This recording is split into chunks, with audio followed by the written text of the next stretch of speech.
shout out Raider Nation, Raider Nation. All right, so I know this is going to be a little uncomfortable for some, but this is my guy, man. This is the only Niner fan that I like, man. This is my boy Vic, man, Coach Vic. Give him some love. You know what I'm saying? How I see it, we already gave him that work, so we get that fade. It's over. You know what I'm saying? So good luck to you guys this year, man. Let's welcome Coach Vic, man. What's going on? First of all, I don't want you to give me no love. I want the same energy that we always have when we see each other. You know what I mean? I know how the nation is, so I'm okay with that. I'm okay with that. You know what I mean? Man, thank you. Hey, that was hard for me to do, man. But hey, we got dogs in this chat, man. So that's why, I try to introduce you nice. You know what I'm saying? But yeah, But they I might mean, get you. actually, at this point in life, we ain't even got a problem with y'all. Y'all gotta pack your bags. We kicked y'all out the bay, so you know what I mean. Y'all had to go to Vegas. You know what I mean. So it's cool. There we go. We run the bay. Us and the Warriors. You know what I mean. We run the bay. That's it. Yeah, that's Y'all can come back. Y'all might have to change your name or something, but y'all can come back. man. We're gonna try to trade the A's, man. We're gonna try to trade the A's to Las Vegas, and then see if we can get the Raiders back. Yeah, I heard that. I actually heard something about that. Y'all really trying to get the A's to Vegas? I mean, in my head, in my heart, in my soul, that's what I'm trying to do. But if it happens, shit, we'll see. I mean, first of all, thank you for having me on the show. But I do want to say my disclaimer to everybody out there listening, all your fans, all your viewers. I do got kids in the background, so y'all will hear kids in the background. These are daddy duties. You know what I mean? Things we got to handle every day. Yes, sir, man. It's Let's get into it. responsibilities. This is ghetto first take. Yeah, this is gonna be the ghetto first take. So obviously, me and Vic are, we see the world different. He's the red and gold, and I'm silver and black all day. You know what I'm saying? So we obviously see things different, but it makes for great debate. I respect his opinion, even though it is what it is. But I respect his opinion, and it's always good to go back and forth, man. Yes, hey, Always, make sure you tell them this has been what almost 15 years. 15 man. years of a friendship, brotherhood. You Yes, know what I mean? you know what I'm So saying, for real. 15 years of arguments, Oh 15 yeah. years of everything. Yeah, my boy's a man of many talents, man. Like, like in the music game. I don't know if a lot of people are familiar with L.A. Female rapper Yo Yo. This is her nephew, man. Like, she helped us out. Shout out to Yo Yo for helping us out, like with a lot of shows, interviews, everything. Like, she really helped make everything a lot smooth for us. You know what I'm saying? Like a lot smoother. But yeah, man, you rapper, you know what I'm saying? We used to be Cocky Avenue, you know what I'm saying? Like the group. Tell us about your music, man. Oh man, music. You take me back memory lane. We've been doing this forever, man. I don't even know. Like I said, we did a lot of shows, a lot of shows. You know, what I mean, did a lot of great things. Now, I'm more behind the scenes. I'm more behind the scenes with this music thing. Got a successful podcast, B-side interview. I'll make sure to have him put that somewhere in there. You know, what I mean, links or whatever. You know, what I Yeah, mean. bet. I know this Raider podcast. You know, what I mean, y'all really ain't. You know, what I mean, You know, what we is what we it is. we help But where we can. You know what I'm saying? We help where we exactly, can. exactly. But you know what? We ain't even finna talk about the music. Let's get into what we can. Let's get into the smoke. I'm with the smoke at this point. Yeah. You know what I Okay. mean? So we're gonna start it off, man. We got this is I know it probably means nothing to you, but it's everything to us. Josh Jacobs is back. We have our running threat. We have our just one of the hearts and souls of our leadership team. You know what I'm saying? Like he's our guy, man. Like what Christian McCaffrey is for you guys, that's what Josh Jacobs is for us. Like he is that threat. They can't take him for granted because what I'm saying he will dust them as the Seattle Seahawks have seen, as the Chargers have seen. You know what I'm saying? So what's your views on Josh Jacobs, like his play or whatever, or just your overall opinion? Okay. First off, before I get to that opinion, just for your fans, like we sitting here joking. This is what me. This is what we do. Me and him go back and forth joking. I do. You know, what I mean, I don't hate the Raiders, man. I really respect all football teams. So getting into the Josh Jacob things, I think that's a good move for you guys. My take on that was if he didn't take the 1 year deal, what happens? what does he do at that point? You know what I mean? Uh, like we was talking before we got on air. The running back position is becoming extinct to me. You know what I mean? I am a coach, guys. I coach little kids, ages 12 and under. And just looking at the spectrum of how even college football, running back position is becoming extinct. Not necessarily saying that it's no such thing as a running back position, but the four down back guy, it don't work anymore. You need somebody who's going to be able to line up in the slot. You need somebody who's going to be able to, give you uh, catch. You know what I mean, and block. Blocking is really big. We look at a situation like the Dallas Cowboys and Ezekiel Elliott. Mm. Ezekiel Elliott is a four down back. But if it's not needed, if you got CD Lamb and all those that receiving stable over there, what is the running back really doing? See, So it's funny you say that. My bad to cut you off, but yeah, it's fun. It's funny you say that because I think that's kind of what we ran into with Josh. Was okay. We got Devontae, we got Darren Waller, we got we had all these weapons and stuff like that. So they were looking like, oh man, we might not even probably need a running back, like to really pay him a lot. But it kind of didn't work out because the ones that were behind him weren't really as strong as they needed to be to kind of replace him or take him eventually take his spot. I agree. I agree. I agree. So I like it. I like it. I look at it as a for Josh. This is a prove it at this point. You want that money? You want that bag? Go on ahead and take this 1 year. Yeah, the upside. If I can give you guys an upside, Josh Jacobs gives you and this is my opinion. Mm. I know the nation. Y'all look at it different. A successful season for Josh Jacobs is 10, 11 touchdowns, maybe 800 yards. Successful. What the way the climate of running backs looking like, because you guys got Jimmy, so it's gonna be a lot of passing, a lot of passing. I see Josh Jacobs averaging maybe 19 between 19 and 25 carries a game, and for 1 year, it's not bad. It's not bad for 1 year. Yeah, I hope that 800 is a little higher. You know what I'm saying? But I mean, I could definitely agree with the 10 to 11 touchdowns. I hope, hopefully more on that too. But yeah, I feel, and if, if it equates and wins, then I'm not mad. You know what I'm saying? Like, because that's the thing. Like, if he, everything he did last year and we still were 6-11. So, you know what I'm saying? It really didn't help us, that much. But I feel like if, if we can, Now, hold on, let me not to cut you off. Do you feel go ahead. Josh is the every down back? Compared to what we have in our, kind of coming up in the ranks, like yes, because we don't really have a true receiving. Well, yeah, we have a receiving back, but like what Josh can do with the ball, just kind of separates him from the pack, like because he can make people miss. He can, what I'm saying, he has that lateral movement. You know what I'm saying? It's like you can't coach. You can't teach that. You know what I'm saying? Like he's got that gift. But we picked up Damian Williams. I know you're probably familiar with him from the Chiefs. So, Mm-hmm. that's And another. I like Damian because I had him on fantasy last year. Yeah. He's one of them third down, third and nine. Bring him in. He can swing pass. He can, he's really screens. He's really good with that. So he's gonna take the load off of Josh. So Josh, like, and theoretically, you don't want Josh to be every down back. You know what I No. mean? You want him to be first down, second down, Mm-hmm. third down, short yardage. If you can get Damian to come in and take the load off of him with some of them pass plays. And Yeah. Damien is a great blocker. He's a great blocker. Yeah, He, that's what I kind of thought too. Like when healthy, like he helped that team a lot. Like in Kansas City, I don't know if he had a lot of impact in that the Super Bowl with KC and SF, but I know I've seen him in some games just like when everybody's covered, because of course everyone, when they play KC, they're always two on Travis Kelsey. Back when it was Tyreek Hill, you gotta have someone over the top, you have to have someone under.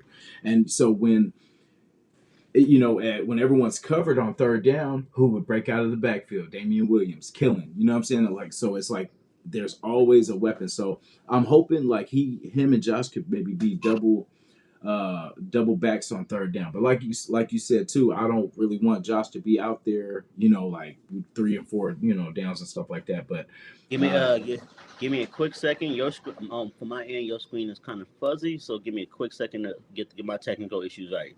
Yeah, for sure. Gotcha.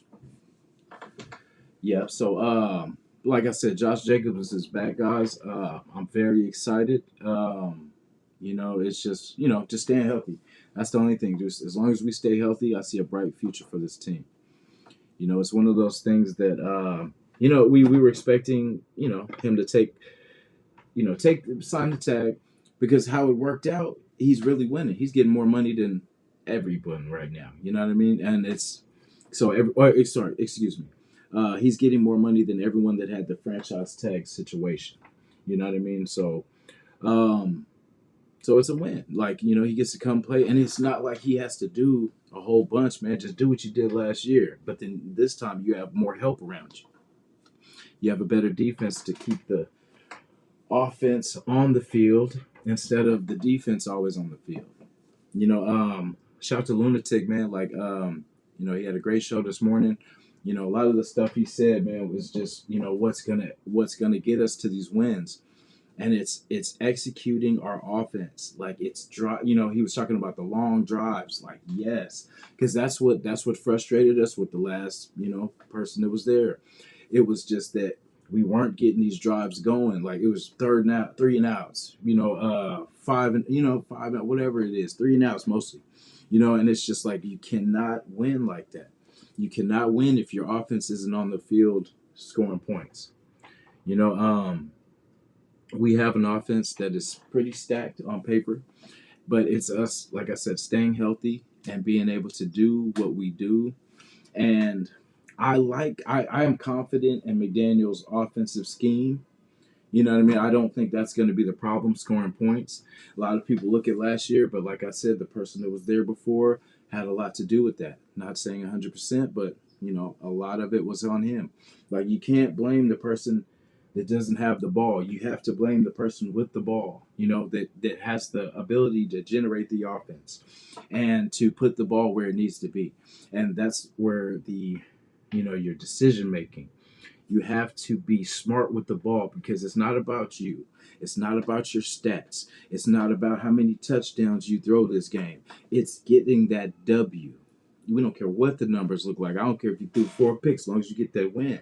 You know what I mean? Like if that turning over the ball is what I'm not even gonna go back too far. I'm just gonna say the last 3 years with the person that was there before, there was fumbles, there was an interception problem, and so that was his strength in his first couple years was his accuracy and him not turning the ball over, not throwing a lot of picks, keeping it under like 10 or keeping it under even 9 or 8. But over the last 3 years, there's been a turnover problem. And so, especially last year, like being how close, now think about it. All the games that were so close and we lost because turnovers. So imagine like the picks we threw, the fumbles, all those opportunities to win those games. If we could have won half those games, we would have been a playoff team easily. It's like we were competitive. That's the frustrating part, that we were competitive towards the end of the year. And I'm not going to get into the negative, rants because things are starting to look good. We're getting, and like we had the same thing with Josh last year. He held out, you know what I mean? But right before the season, he was ready to go. And you see what he did. So whatever his off season, work is, it must be working for him. I definitely want to. I just hope he can get back in shape right now. So really, that's going to kind of change our running back room now. I still think Zamir has a little bit more. He needs some more time, man. Like he needs to watch Josh a little bit more. Learn from the Amir Abdullahs and the Brandon Boldens and stuff like that. I want to definitely figure out how we're gonna do this running back room. So a lot of today's game, in fact, we'll talk about that. Today's game, we play the Cowgirls, of course. Those Cowgirls. And to be honest, let me start by saying this first, that I honestly don't really care too much about this. With the news that broke today, that kind of solidifies our running back situation. So I'm not really too worried about that. The defense, is always going to be until we see it on the field and we see the results. Then we're not. There's nothing we can really kind of speak on it about until we actually see it because we were excited about our last year's preseason run and then it didn't get us too far. So we want to see it. Big news that I heard.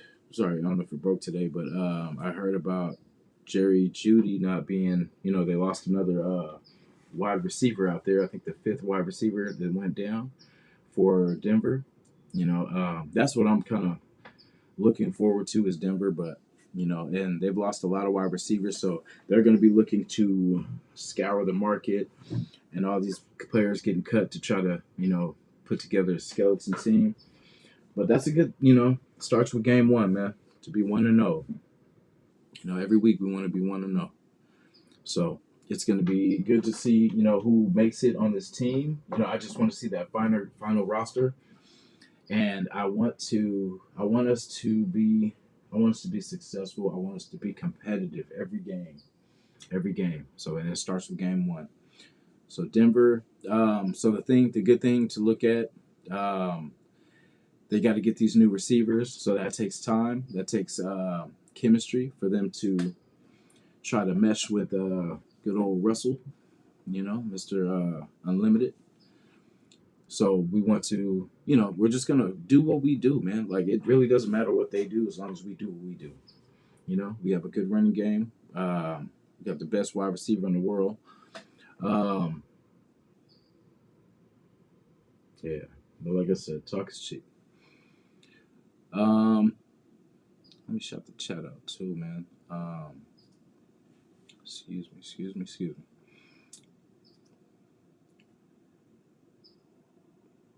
Good vibes, yes, ma'am. Good vibes, good vibes. Ray Love, salute, my brother. How we doing? Yes, sir, man. Salute.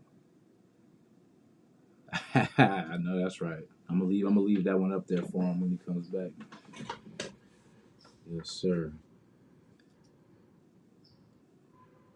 Good morning. Good morning. Al's Ghost, salute. Thanks for coming through. Vic, Ray Love just wanted to send you a shout out. Oh, He just what up, Ray? he just wanted to remind you, just in case you didn't know. You guys still got those SFs on the helmet, but it's Santa Clara. Santa Oh, Clara. okay. Yeah, my bad. Okay. Nah, for sure. Shout to the chat, man. Very impressive with how it sounds. God, thank you. Thank you.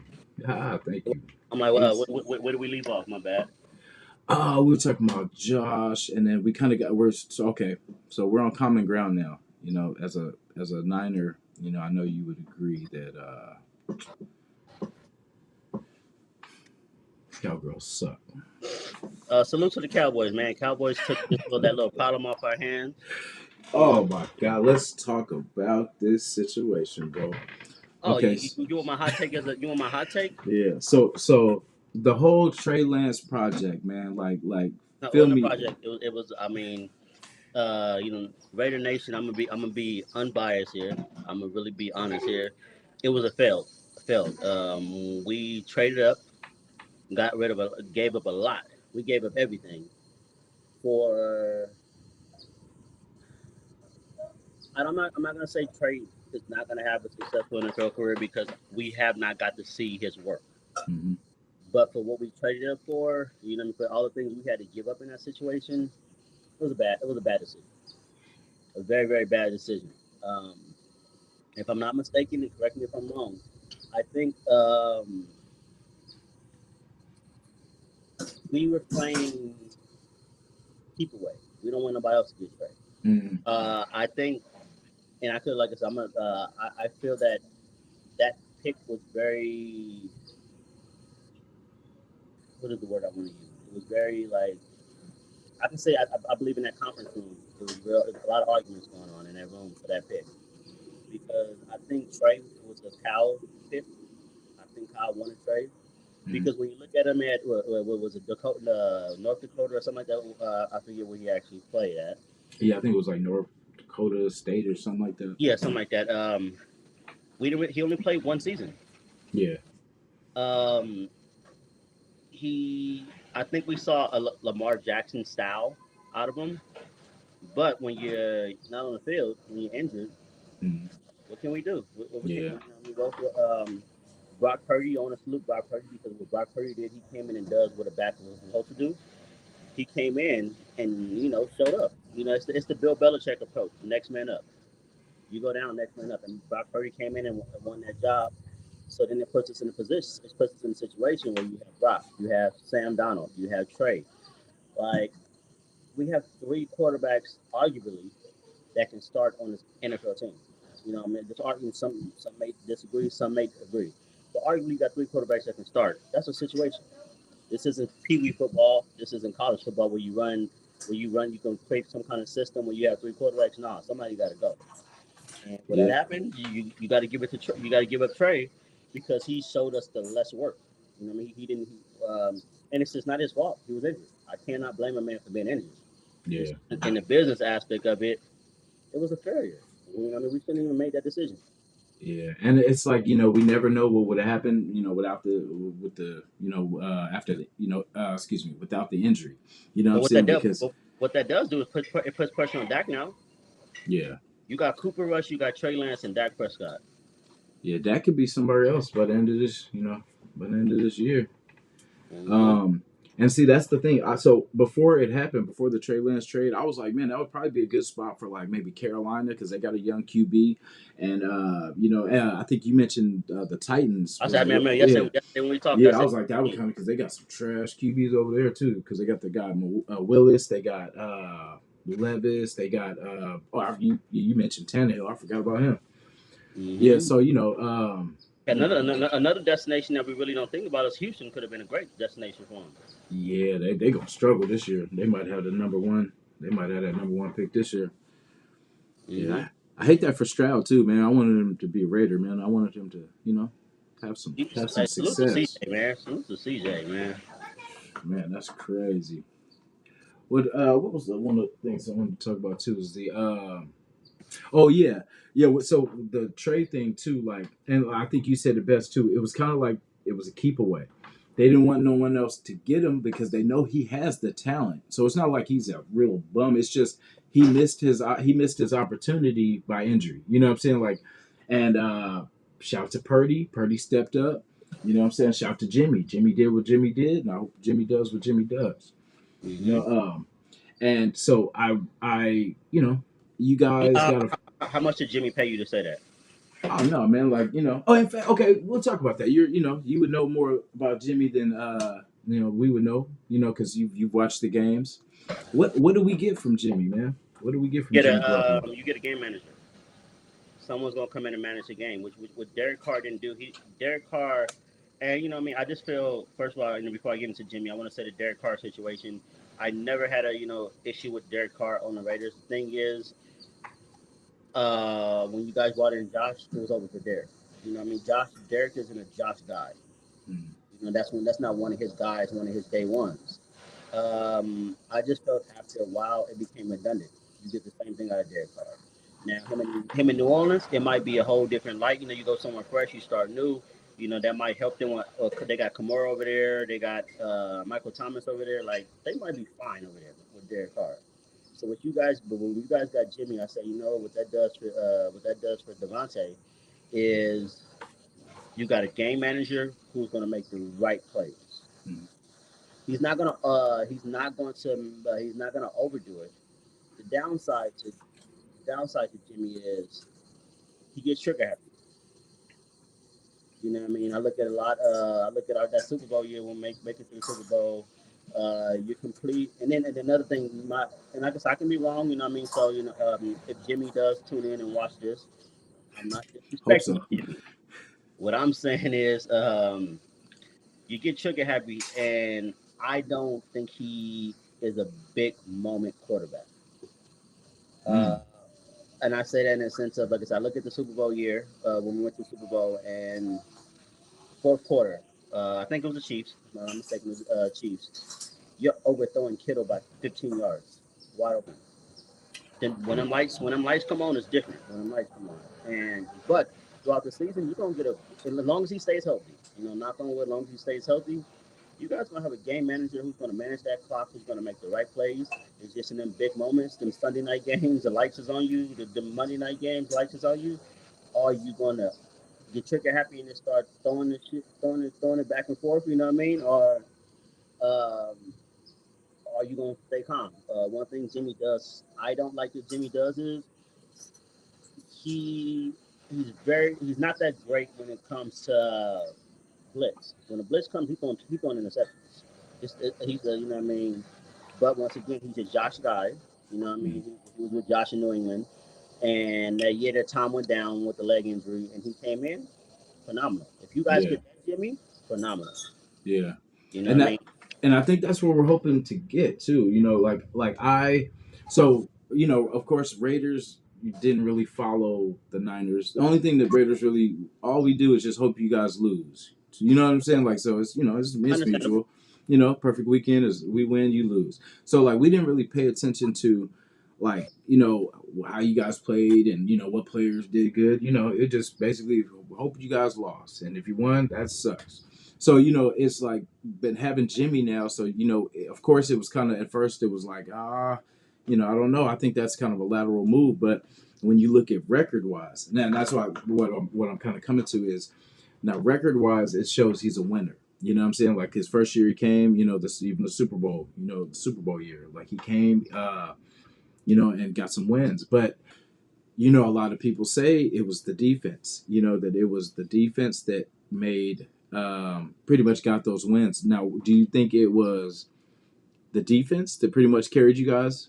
Was it Oh, of course, for sure? of course, it's a defense. Even when I look at the preseason game, you know what I mean. I'm more because we may have the, I mean, no pun intended, the greatest show on earth. But what I seen last year, yeah, we went down. Three quarterbacks went down. This was like the most unfortunate situation in NFL history. I've never seen three quarterbacks go down, especially in the game. Yeah, We couldn't stop Philly on defense. yeah, You know, I mean, that was my biggest thing. We could not stop Philly. That offense was so it was one of them things where we're gonna score 100 points, but if the other team score 101, if the other team score 101, then that's the issue we have. yeah, So it's more big defense than anything. yeah. What do you think you guys' biggest hurdle is going to be this year? The sophomore slump of Brock Purdy. Now that he's figured out, now that teams has had a whole offseason to figure him out, what are going to be the adjustments? You know what sucks about the game yesterday?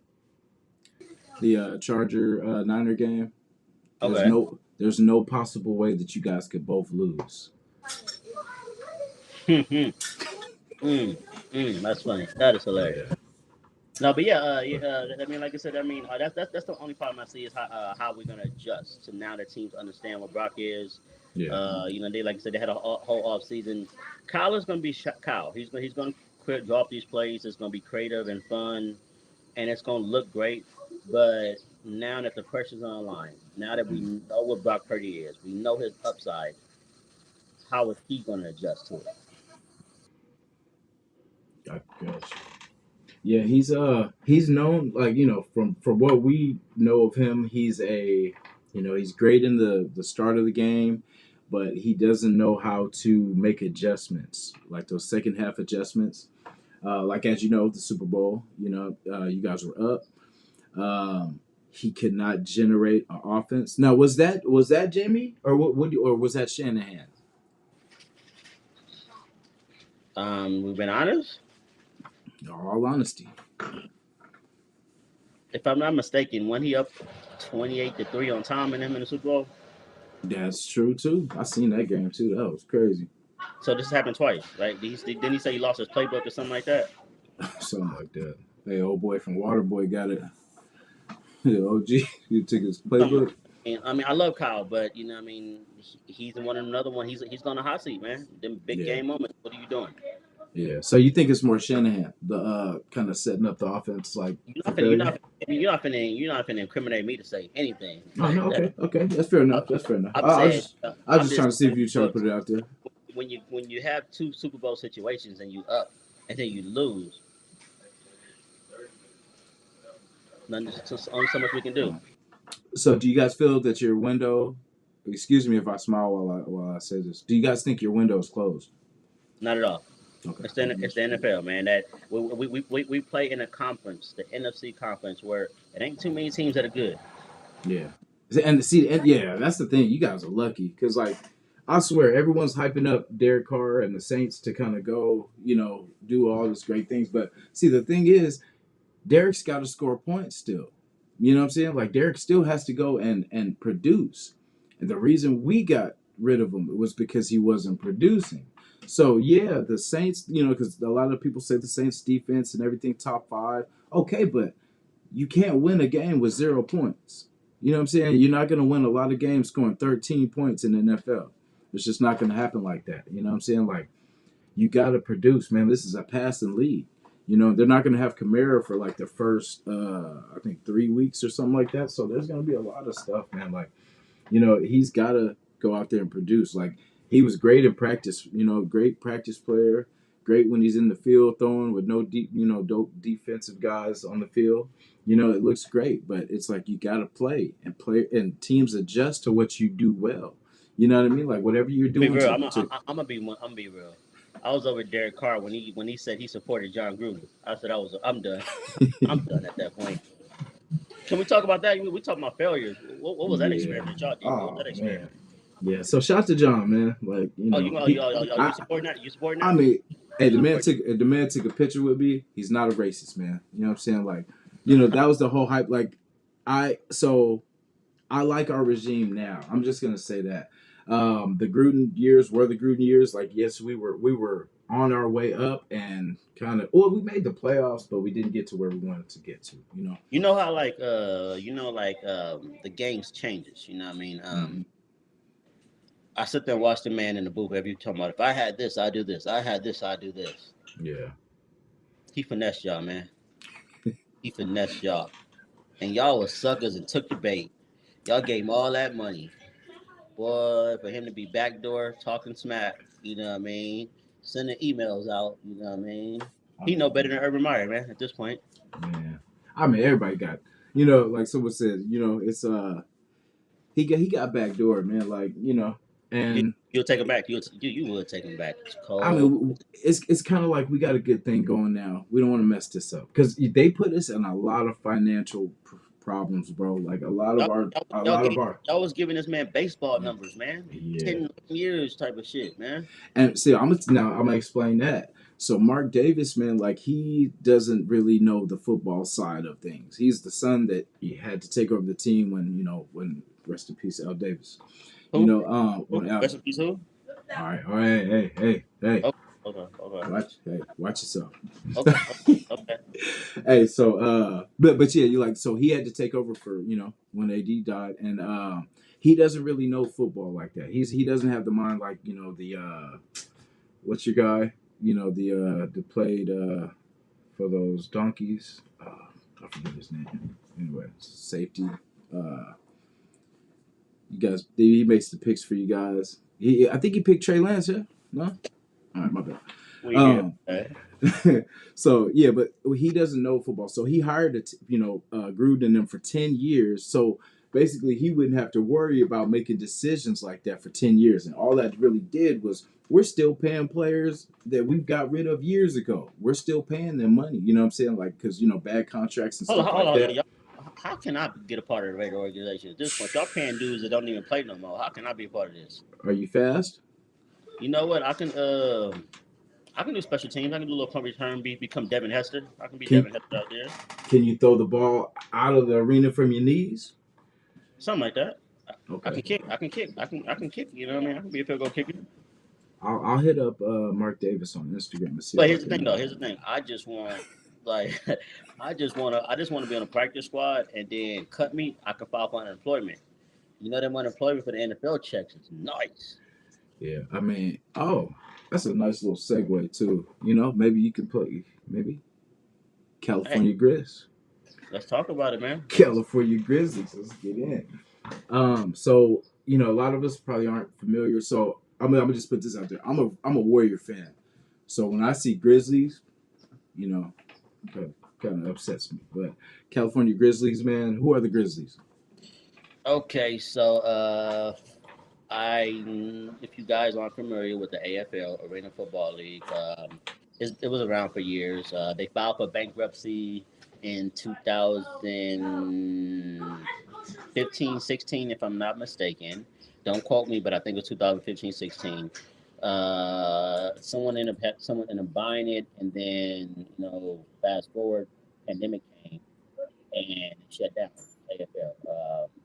Super investors from Rock Nation, Jay Z and them squad, Rock Nation, Mm-hmm. recently came in and brought it back, and we got the Arena Football League coming back. Got a lot of big wigs behind it. Lil Wayne, Rick Ross, a lot of corporate people behind this revamp of the AFL. We went ahead and brought together a California Grizzlies team. The home for the California Grizzlies would be stationed in Bakersfield, California. Central California. What I mean, few hours from the Bay, few hours from LA. We want the smack dab in the middle. So yeah, I mean that's what it is, man. We got the AFL. The AFL will be back. What I mean, you guys, I can't announce, what network, but I mean, a lot of big sports networks will be playing, me showing these things, and that's what we're doing, man. California Grizzlies. Uh, Seasons. The good thing about what I love about arena football is it's from April to July, so it does not interfere with the NFL. That's one of the biggest things. We are, I would say, we are the number two to the NFL. The NFL is, I mean, big growth. We love growth, and we right under that. All the other leagues, XFL, and all them guys, they strive to be what we're doing, with the AFL. And no disrespect to them, because I know the Rock and them on the XFL. No disrespect to them. I'm just saying, like the NBA has a G League. We would be the G League to the NFL, basically. Okay, that's what's up, man. This goes. It's gonna be good to see it coming up, man. Yeah, definitely. You know, the logo And and every. and since we're here, I will be. I'm going to. I'm announcing right now. Throughout the season, we will be doing the California Grizzlies podcast throughout the season after these games, and you know what I mean. For you Raider Nation fans, you know what I mean. I got to bring my boy along. You know what I mean. So he will be doing with me doing these California Grizzlies podcasts. Appreciate that too, man. And what Raider Nation doesn't know, I'm gonna be secretly recruiting too, man. We're gonna be bringing players to the Raiders. No Whoops, one my wants to bad. go. No, no one wants to go there. Nah, Hey, hey, the curse of the gift and the curse of the Raiders, man. Like the Raiders is a high class organization. You know what I mean? Like for the Raider Nation, like I said earlier, man, this is all jokes, man.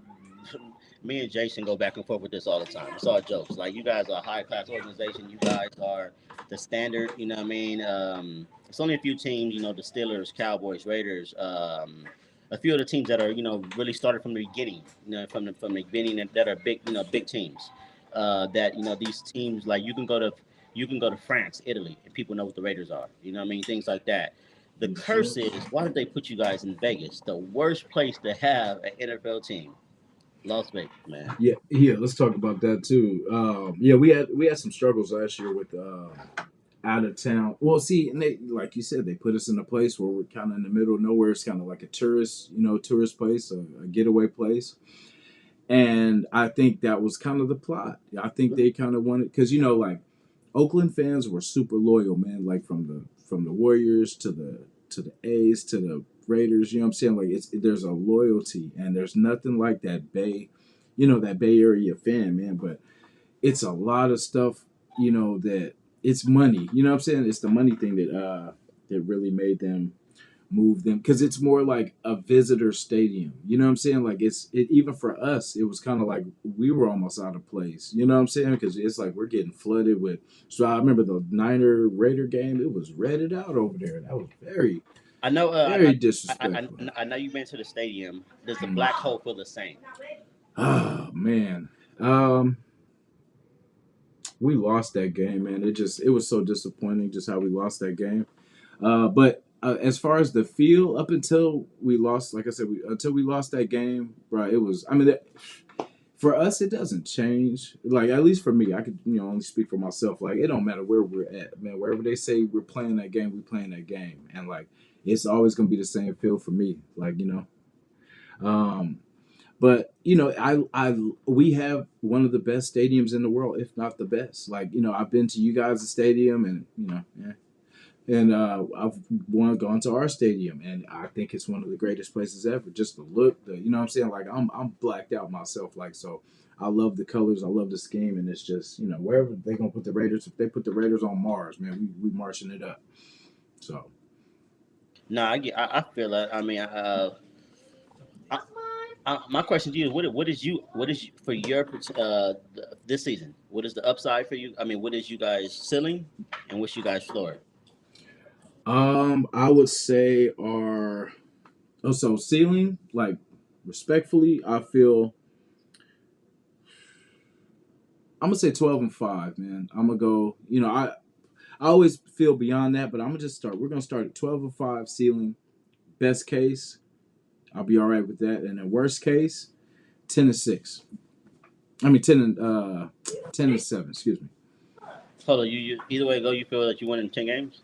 Yeah, I mean we're a Yeah, playoff hold on, team. man. Hold on, man. Hold on. See, here We we gotta stop. go. We gotta stop lying to people, man. We Here really have we to can't go. be lying, bro. And So I mean, this is all cap, bro. Like, best case for y'all. Best case for y'all is, and I'm gonna be fair here. 11-6. you said best case. Best case, 11-6. Best. I mean, all right. I just want to hear your worst case. This is Worst case, because 11-6 is still playoff team, but that's why I said yeah, I yeah, yeah, want to yeah. hear. I'm giving you that's your Nah, ceiling. I know you're gonna be disrespectful with The this. floor, the flow. If you were, we talking about the flow. He's 5-12, five and oh, 12 flow. see, Now, that's crazy. realistically, no. Realistically, what I feel, That's eight and crazy. 8-7. I mean, eight and no, what is it? I think Eight, it'd be like eight eight, and nine, I believe. 8-9. 8 and 9. Okay, so so the 5-12 was capped. I was gonna say I can't see us being that bad, man. Yeah, Like I don't really believe you guys that bad. I think you guys will be a like middle of the road team. Um, um, it's still your division. I mean, of course, Kansas City is Kansas. We have an honest conversation here. Kansas City is going to always be Kansas City. yeah. So you always look at them winning the division. Um, I'm not sold, and I'm not being a hater because we lost. I'm still not sold on the Chargers. I'm not sold on them yet. Struggle Wilson, good luck. They going Struggle Wilson might win one game this year. Uh, but He said struggle Wilson. you know what I mean? Yeah, they got Sean Payton and them over there, but you still got Struggle Wilson. I mean Sierra's husband, whatever you want to call him. Uh, Yeah. Mr. Unlimited. yeah. So you guys will be number two in your division, but you'll be number two with 8 wins. Y'all be fencing on that wild card fence. You guys catch a team like the what is it the New York Packers. Uh, What are they? He the, said the the New York Packers. The Jets. yeah I the think New York Packers will get y'all out of here for and you know what I mean that first round. nah. I don't even think A Rod gonna make it through the whole season. He got that weak. He has that soft. What you call it? That soft collarbone. They the New York Packers. It's over. It's over at that point for them. They not even winning that division. No, Mac Jones and them still winning that division. Hey man, shout out to Ezekiel Elliott for getting a job, man. You know what I mean? he gonna have to lose weight though, man. He gonna have to lose that belly. You know what I'm saying? Zeke, Like, Zeke said he was trying to file for unemployment. He wanted me to help him with the paperwork. You know what I mean? I couldn't do it. He said I'm about to go on ahead and work, man. yeah, that's crazy, bro. Like, yeah, the Jets are always gonna be the Jets to me. Like, Jets have always been little brother. You know what I'm saying? Like, they will always be They ain't even little brother, bro. Terrible. The Jets is like, you know, that cousin you don't see like, but at the barbecues or at the funerals, Hmm. like you see them like once every 6 years. That's what the Jets are. Yeah, They're that. and then nobody really even cares if he comes. You know what I'm saying? Like it's just like, hey, Yeah, there's yeah. our boy. Like, oh Well, yeah, what's up with Tyrone? Oh, Tyrone, man, I don't know, man. I ain't talked to him. That's what the Jets is. yeah. I mean, now, if you now realistically for us on our end, our ceiling for me, our ceiling is gonna be this. Me being real, our ceiling is gonna be. I'm gonna say what I said, 11-6. Our floor, oh man, our floor, man, we might win 3 games, bro.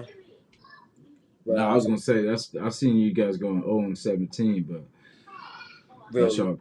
That's you guys' realistically, floor. realistically, we gonna hit that maybe 10-6, middle of the pack, maybe. Yeah, I kind of see. Oh, let me see. I want to hear this. Yeah, let me see. Because I see. Let's see.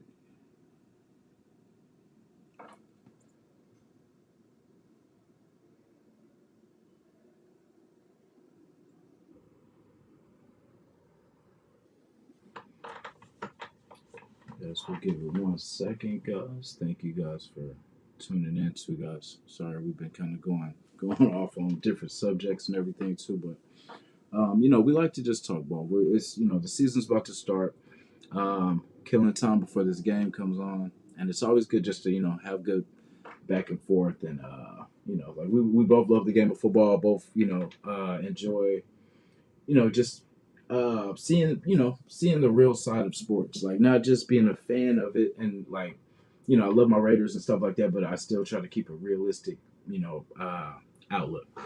Now speaking of realistic outlooks, so like I'll be real with you guys. I see, like, I'm gonna be honest too. I want to be disrespectful and be like 0-17 or something like that, but I definitely want to look at this. I'll be fair. I'll be fair. So Purdy, quarterback. You guys have a good little system going.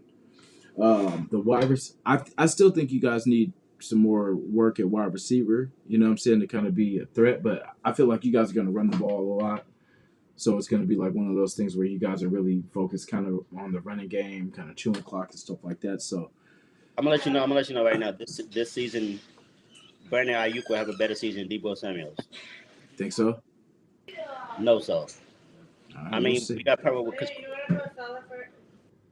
what Christian McCaffrey does is he expands the offense, Mm. and Debo's gonna not gonna take a lot of the load this year. And my man Kittle, he needs to have a comeback year because last year was more of a down season for him. But Yeah. Brandon Ayuk is gonna be that dude. See, Ayuk. So I think his first year, I seen a little bit of he had hops and stuff like that. And Twan, salute, brother. Hey, I'm gonna send you the link right now too, bro. Yeah, like Ayuk, I seen he had that hurdle over old boy, and I was like, okay, dude might be something. You know what I'm saying? Like, but that's the thing. You guys really don't invest in wide receivers like you guys really should. We don't invest because we build them. Yeah. Well, I mean, just this is not a smart question, but who have you guys really developed in these last like Brandon, few years? My bad. look at Brandon. Brandon be a Pro Bowler this year. Wait, who? Brandon Ayuk, he'll be a Pro Bowler this year. You think so? No, so man. All right, we'll see. No, I'm not. I'm just kind of messing. But let me just send this one real quick. Bam. Yeah, man. So yeah, I think you guys really need to kind of pick up some of these free agents that are probably going to get released. You guys will be fighting with Denver to try to pick up some more help. But like realistically, yeah, I don't want to hurt his feelings, so I'm gonna say why he's not here. Um, I see them going 0-17, and their ceiling 1-16. I'm gonna leave it at that. Shout to Twan. I just sent you the link, Twan, too. Man, like, come through. Yes, sir. AZ, not bad. Very good on the updates. Man, we trying. We are trying. Yep, like the biggest news of the day, of course, guys, is that JJ is back. We have our guy, man. Um, so things have got a lot better. You know, the crazy part about it, we ain't got Yeah. in one debate yet. We've been agreeing on everything. Well, except for Emma, I don't agree with the your ceiling and your floor for us. I don't agree with there's a lot of stuff, but no, but yeah, I mean for the most part we see things pretty similar. It's just like I said, our teams are just we see our teams greatness as different. You know, I'm gonna tell you right now though, the Raiders is gonna be low key ass, bro. Like see, see, there I'm we gonna tell go. you, like here's the thing, man. I'm gonna like all jokes aside, man. Like I'm finna make the Raider Nation mad right now. As long as you got Josh Daniels without Bill Belichick, you gonna Oh, here. gonna get. Oh, so you're on that side too, then. So you feel like you think Josh is nothing without Belichick. Josh is nothing without Tom. First of all, hold on. Let's get into that. How y'all accept Tom into your organization, man? I mean, see the one thing about our slogan is commitment to excellence, right? So I mean, You must have forgot the snow game, right? You forgot the snow game. so I'm working on forgiveness and getting over things and not holding resentments and grudges. I mean, that was a long time ago. I blame the referees more. I mean, yes, I blame Tom Brady, I blame the Patriots, but I mean, in all honesty, the referees made a horrible call. It was a rule that's not even a rule anymore. You know what I'm saying? Like the tuck rule is not even a rule. They took it out or whatever. So it's like that's crazy. It's just like it was bogus. But that doesn't that doesn't take away from the fact that we did not do what we needed to do for these years to come. The years after that. Like as a franchise, we missed out on a lot of draft picks, bro. Like a lot of people, like Ed Reeds, Adrian Petersons, the Josh Allens, the so many. You know what I'm saying? Hall of Fame players. You know what I'm saying? Like and it's crazy because we had the opportunity. They were right there, lined up. We could have picked them, but we didn't. We picked people that no one's ever heard of. So it's that's where a lot of our failures. And yeah, it started with the Patriots. It started with that snow game, and then just from the Saragusa falling on Gannon. You know what I'm saying? It was all kind of stuff, bro. Like they just and we've never really recovered. And it's been the little few glimpses that we've had, 2017 and recently like 2021. Um, and then it's those teams that kind of kept us alive, as fans and as supporters of this team. And it's good to see them, be, start to kind of put the pieces together. Start to not have guys here for 1 year, gone the next, here for another year, gone for the next. And it's like we're finally getting a rhythm of getting players, and our percentage of hitting on our draft picks is getting a lot better. It's the we were averaging probably like one good player out of seven picks. You know what I'm saying? Like, and it's like now we're kind of 4 out of 7. You know what I'm saying? Like 5 out of 7. You know what I'm saying? It's like so we're starting to hit, and like that's how you build a foundation, man. It starts with your draft picks because like it's the cheap way to develop these guys, because if they're already talented enough to start come in and start for us, or at least fill in for our already the guys that are already started, just to back them up and be productive. And that's what it's about. And you can't do that if you're shipping guys in and out every year on 1 year deals, 2 year. It's like you can't build like that. So it's like so your views on Josh, like Oh, so man, I was just gonna get back there to that Josh thing. yeah.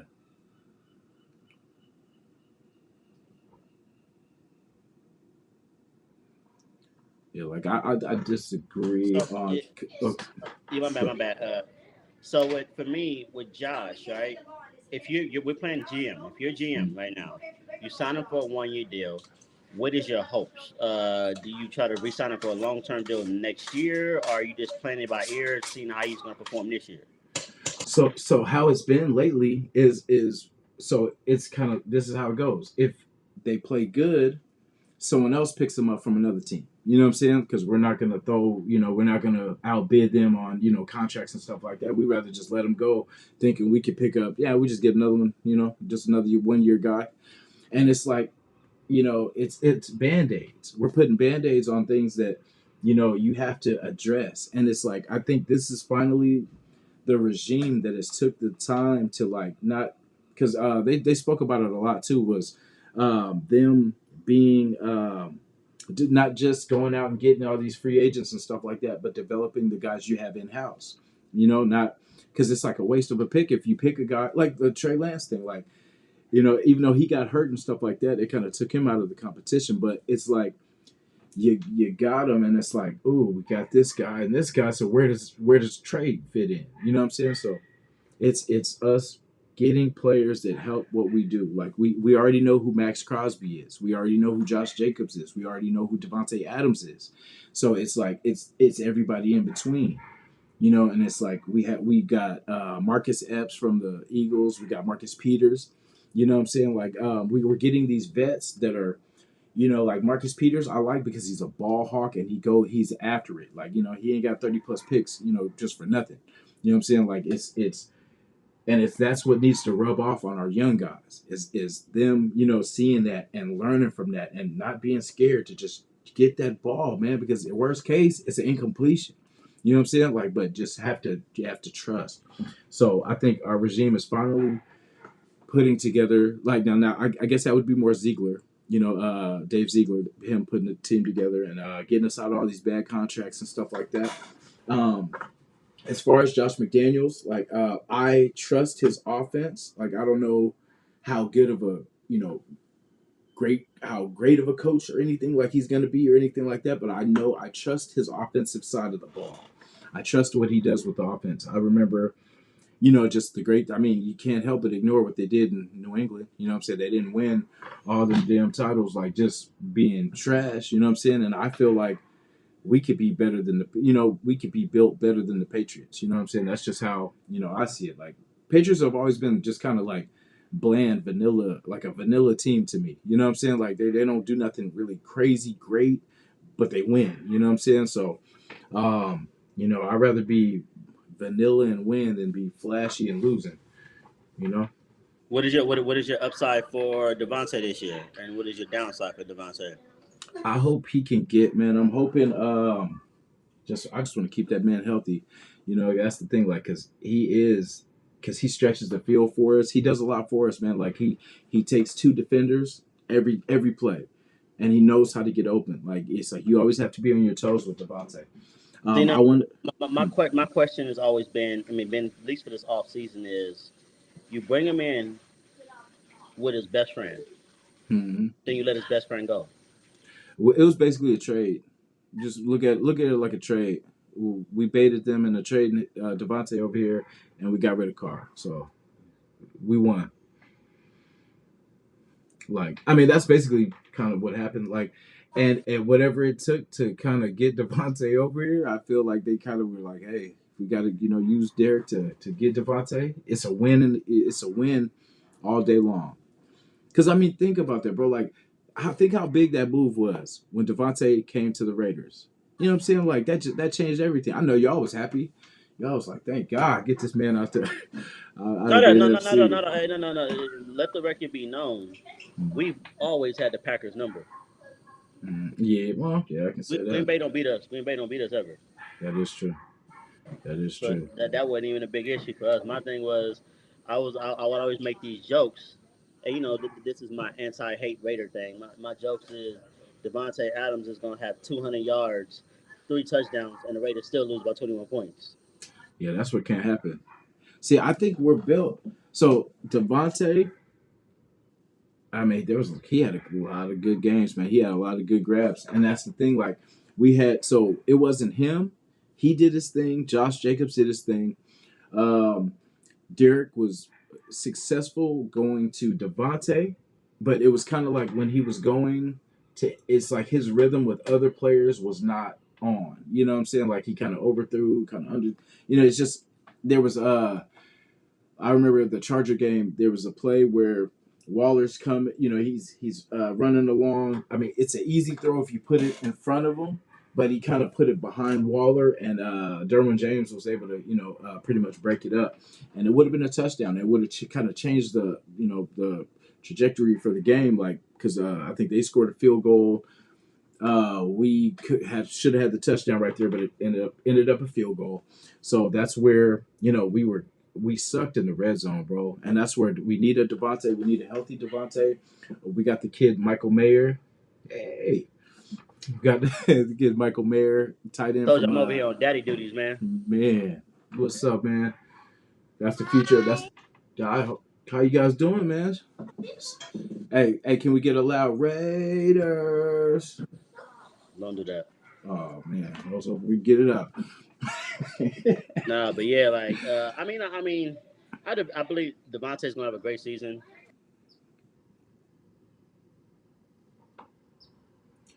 Yeah, I think I'm hoping like anywhere from like I'm just gonna say 14 touchdowns. I'll be definitely happy with anything above that, but 14 touchdowns would be nice at the very least. And I think he's gonna. I don't know if you're familiar with Jacoby Myers, but he's their number Of course, two. Yeah, the Patriots, right? The Patriots, right? yeah, Yep. So that's our number two guy now. So like we finally have a legit number one and a number two, and we got Renfro. I don't know if you're high on Renfro or, but for us that's our third, and we got Carter. They came from the Chargers last. He was on the Chargers last year, so like we're finally putting together where we have a legit number one receiver. Because remember we had the whole Antonio Brown thing, a couple years ago, and that would have been. Hey, so salute to AB, man. He's a real one. Salute to AB. Man. Yeah, like I feel like, bro, he didn't want to play with Derek Carr. I swear that was the thing. Like, and you can't really blame him because like a lot of people do that. They come play for a year or so, and then after that they move on because they know what it is. And I feel like he was thinking it was gonna be I could just get through it, just take the bag, and then he probably seen some things, and he was just like, yeah, this ain't gonna work, man. And it's like I think we ended up no, that was next year. We ended up making the playoffs next year anyway, so he missed out. Say like this, man. He was over there with y'all. He was over there with y'all. It didn't work out. He went to Tom and got a Super Bowl, man. Hey, but well, yeah. Then he had a meltdown on the field. No, he have a meltdown, man. Come on, man. He didn't have a meltdown, my man. Yeah, I seen it. He didn't have a Everybody meltdown. seen Hey, man. Some days you get tired of your boss and say, man, I'm done with this. You know what I it. mean? No, but man, no, we gotta wrap it up, man. We got to wrap this up, man. We got to wrap this up, man. I'm tired of this Raider shit, man. I got things to do. No, for sure. Hey, I appreciate you, brother. I appreciate you coming on, and yeah, we'll do some more stuff too during the season and stuff We like got the that. Grizzly podcast. We gonna work on that. We're gonna work on that Grizzly podcast. Yeah, And shout out to the California Grizzlies, man. Oh, in fact, I just wanted to talk about the best part of coaching. Like, what got you into coaching, man? my dad, man, he coached us. I've been playing football my whole life, so it's in my bloodline, man. It was only easy. Yes, sir. Man, I appreciate you, brother. I feel now I should be able to come on here at least once or twice a month. You know what I mean? So I see y'all next week. I'll be back next week. Yeah, for sure. No. I'm not gonna be back next week, man. I don't like this Raider shit, man. Can we do like a regular sports podcast with no Raider shit? That's impossible. Because there's no football without Raider football. You know what I'm saying? Like it's just that's impossible. No, all jokes aside, man. I appreciate you, man. I appreciate you the invite today, man. This is dope, man. I mean, Raider Nation, man. These are conversations me and him have off air. So this is just fun. We didn't even have a conversation. This is just this wasn't even like a podcast to me. This is just what we talk about anyway. Yeah, I kept it mild today. So Raider Nation, I spilled right before my show. I was getting everything set up. I spilled my coffee all over the floor. So I'm on my hands and knees cleaning, towels and everything, cleaning up everything. And then we get the Josh Jacobs news that, I was listening to Loon and, they were like, Josh is back, you know what I'm saying? So we get the hit that Josh is back. And so I'm on my hands and knees cleaning up coffee when I find out good news. So, that's what kind of day it started off as. But yeah, man, Raider Nation, man, I appreciate y'all, man. Like I said, I'll be back soon, man. Like 100%. Like you guys will see me more often. I won't have my incredible Niner jersey on next time, but yeah, That was trash. That was very unclassy of yourself. No. Man, I appreciate it though, bro. Man, Yeah. I hit you tonight. Yeah, for sure. Always my guy. Hey, appreciate it. Hey, next time I had the game with me too. I had the Raider Nation with me too. So I forgot to send them the link kind of on time. We kind of got into the conversation and stuff. But yeah, next time we'll have the game with me. You know what I'm saying? So we'll talk some good debate. Oh yeah, definitely, 100%. Yeah. I might bring one of my Niner guys with me, so we can have a nice little battle of the Oh, Joe. yeah. See, I don't know if I can take too many more. You know what I mean? You Uh, only not a partner, so for sure, man. I mean, I for appreciate sure, y'all, man. I'll talk to y'all soon. for sure. Salute to the family and everything too, man. For sure, bro. I got you. For sure. All right. All right, guys. Yes, sir, man. Appreciate Coach Vic coming on, man. Like Vic does a lot of good things, man. Like he coaches the kids. He's very patient. He's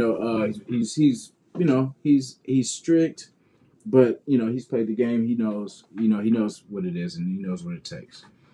But like I said, we're getting ready for this Cowboy game. I sent the link out. I'm gonna stay just in case a couple pop on, but yeah, I know we kind of didn't talk a lot. I kind of had a baseline of kind of what I wanted to talk about, but we had our guest today, so we let him kind of get on. But yeah, like he knows I am a Niner hater. He's a good friend of mine, so I take if I take you as you are. You know what I'm saying? But yeah, it's good dude, man. Like we did music. We were in a group, Cocky Avenue. Shout to After. Shout to Johnny Quest. Shout to Slick.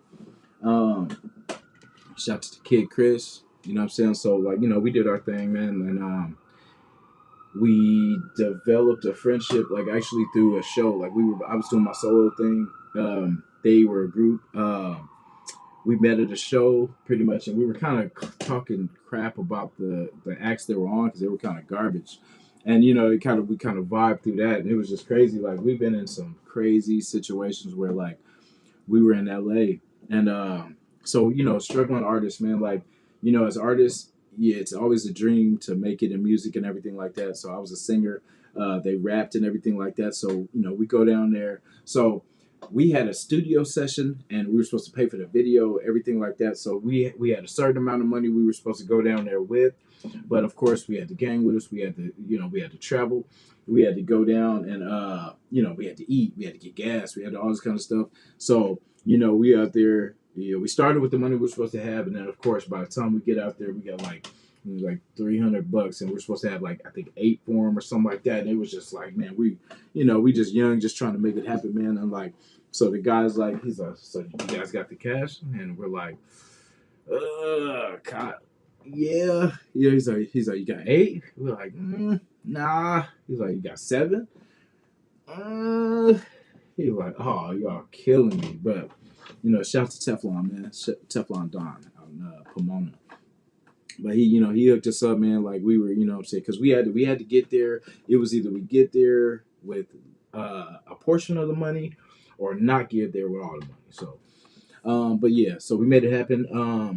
The video was dope. It was a good session. Like our studio session, there was somebody in there before us. So we were kind of waiting. It had a cool little rooftop, so we were up there chilling, blowing or whatever.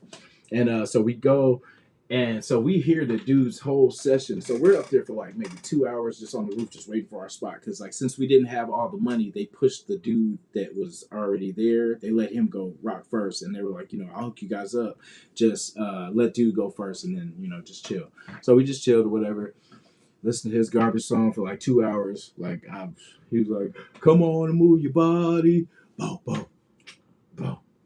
How we get, it was just like, and he kept messing up. So of course we kept hearing that part.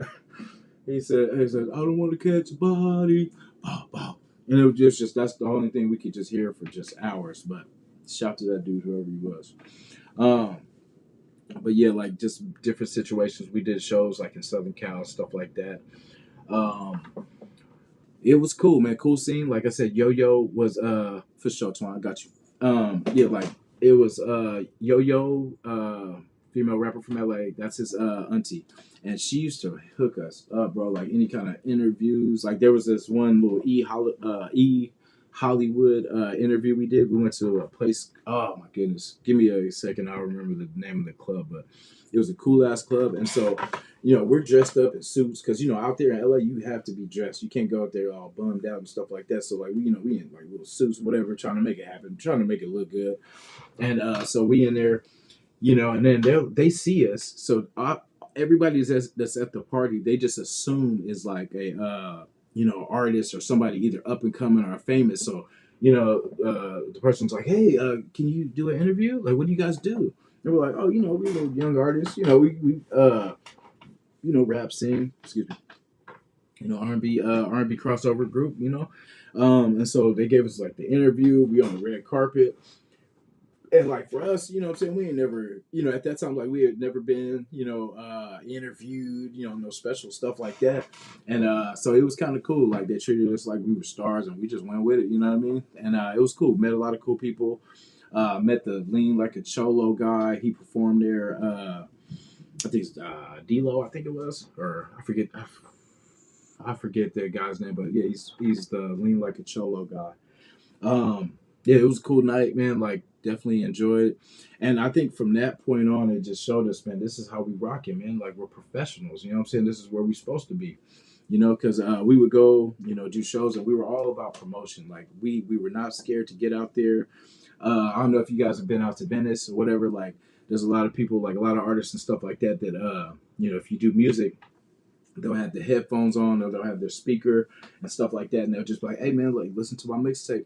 And like we were something else, man. Like, cause we at that time we were doing music. We everybody wrote. Everybody was their own individual writer, so everybody was bringing their own swag to the table. And we had a confidence, man. We had, we were called Cocky Avenue, Cocky Ave, and we would listen to people's demos, and if it was garbage, like they'd be like, hey, ooh, we pop it in, and then give it some play, maybe click a couple tracks, and if it was, whacked by like track 5, that thing going out the window. But it was just how we were, man. It was just being young, young little arrogant, cocky little bastards. But I enjoyed that time because we grew so much, man. Because we learned that everything's not gonna go as planned. Like there were so many times, man, we were like we didn't know how we were going to get to shows going from because out there I was staying in LA in Bakersfield at the time, so we were going from Bakersfield to LA, and we were it was sometimes like it just how we were going to get there because we had the music was the easy part, but sometimes for us it was just like getting all together because like we were artists. A lot of us weren't working. I think I was working. Another guy was working. But everybody had their, hustle or whatever. But it was just like, kind of everybody putting what they bring to the table together. You know what I'm saying? Like, so we had our boy. He would, get us out there. We put on shows. We'd be out there buying fits the day of, just to make it happen. As long as we make it out there, then we go get our fits. And then just make it happen. Like, I love the performing. It was it's kind of not too different from being a sports athlete, kind of, except, you're not doing all the running and all that kind of stuff. But it's kind of that mentality, man, because it's for the people. You're putting on a show for the people. You can't be in your feelings. You can't be tripping off your girl, whatever. It's like you have to be focused on what you're doing. Because a lot of it's memory. A lot of it's, like the playbook. A lot of it's memory. It's like you have to remember your songs. Yes, you wrote these songs, but you have to be focused to be able to recite your lines and also bring the energy. It's not just reciting the words, but it's bringing that, it's meaning it and bringing that. Like, so, it was, I would be nervous, like before, we would get our little sessions and stuff like that before kind of pregame. And, and it like the whole time I'm just kind of in my zone, man. Like, and I would just kind of, just kind of be building up. I wouldn't really talk to a lot of people, talk to the fellas and shit like that. And then, we would kind of, we always show love to the people that came to visit. That was the most important thing for me is the people that came out of their way from out of the city, out of, like 100, couple miles away, and that came to show love. And it was like always, made sure that they felt, appreciated because they didn't have to come. They didn't have to come all this way, So I appreciate that. And I would just kind of vibe. I would just, go through my zone and just kind of, Like, and the closer I would get to the show, I would just feel like untouchable. Like, it's just weird. Like, I would go through this thing where it's just like this build up where I'd be like, yeah, you know what I'm saying? Like, it would start getting good to me. And then so once we go on, it would be a blur. You know what I'm saying? Like, it would just, it's like I see it as it's going on, but then while you're doing it, it's a blur, man. Like, and it's like you just, on the other end of it, it's just like, holy shit, that just happened. You know what I'm saying? But there's no feelings like the adrenaline, you know what I'm saying? Like, and just the crowd, like just feeding off the crowd was something that I like enjoyed too.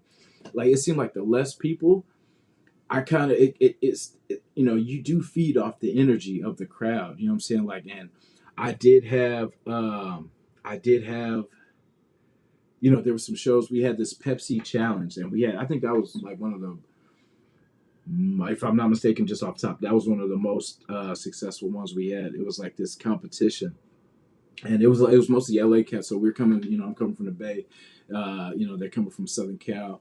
It's a Nutty Raider Nate was good, bro. Yes, sir. Salute. Yeah, so like it was one of those things, like, we're coming from the Bay because I'm a Raider, man. Like, we've always been the underdog. We've never been favored. You know what I'm saying? So it's like I've always gone into it with people, Raiders suck, blah blah blah. So it's like I've always had that mentality, man, that I'm a prover. You know what I'm saying? Like, I don't like to talk about it. I don't like to. That's why, because I feel like, the more you talk about it, the more things kind of don't work out. And that's kind of where I started at. Like, where we learned pretty much that things aren't going to go perfect, but it's how you respond. You know what I'm saying? Man, we got a special guest, man, blessing the platform. You know what I'm saying? So it's shout to Raider Twine, man. Hey, what's good? What's good, man? Hey, good morning, whatever you want to call it, wherever Yes, you at. sir. You know what I'm saying? Blessings to everybody out there in the chat. Hey, look, this is the first time I've been on this new screen restream. So Yeah, I had to do the whole little login and everything. I for was like, man, sure. let me figure all this out. But hey, I'm here, man. For I had sure. to definitely pull up and show my man, some love for real, for real. Appreciate you, Twine, too. Yeah, I forgot to tell you about the restream. Shout to Rafa, too. He was the one that put me on the restream. Okay. Yeah, so far so good, man. I like it. It's pretty smooth. Yeah, Yep. I'm gonna have to try to play around with this thing because this, what I'm saying, I'm, what I'm saying, I'm still kind of new to the whole, what I'm saying, streaming situation, but I got StreamYard, so I'm kind of like, that's what I know. So Okay. I'm gonna have to figure out what's good over here. But yeah, man, what you got on the chat, dog? What you got in Oh, discussion today? oh man, we talking about, of course, the best news of the day. You know what I'm saying? Uh Josh huh. Josh Jacobs is back, Yeah. and Yeah. that changes a lot. You know what? It looking at how well this offense is put together. Not saying that this offense is again, we can't say our offense is going to be amazing. You Yeah. know what I'm saying? Because again, it ain't week one. We got to see it when the bullets really start flying. But Yes, sir. on paper, you know what I'm saying? Let me say this on record, on paper. Mhm. Um, Everything else looks great. Um, but when you look at like what on the offensive side could we get better at? It's the running game. Yeah. You know what I'm saying? And to have JJ under contract now, you know what I'm saying, or to terms, Mhm. is the correct word that they say. Um, that just completes our offense. Yeah. So I'm glad that we're able to do that. I'm glad now, even more, even in our running game. And I'll probably be repeating some of this stuff, because you're the first person that gets my first thought on this JJ situation. But now look at our depth Hmm. in our running room now. Yeah. You know what I'm saying? Now you're pushing Zeus back a little bit, but hey, I'm okay now with letting Zeus get some more Yeah.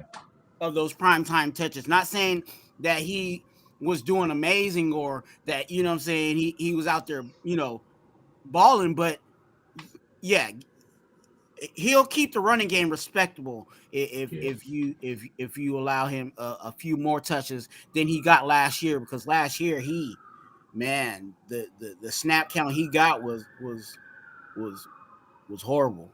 Yeah, it was lopsided for sure. Like, Very. I definitely want to see having Zamir by itself.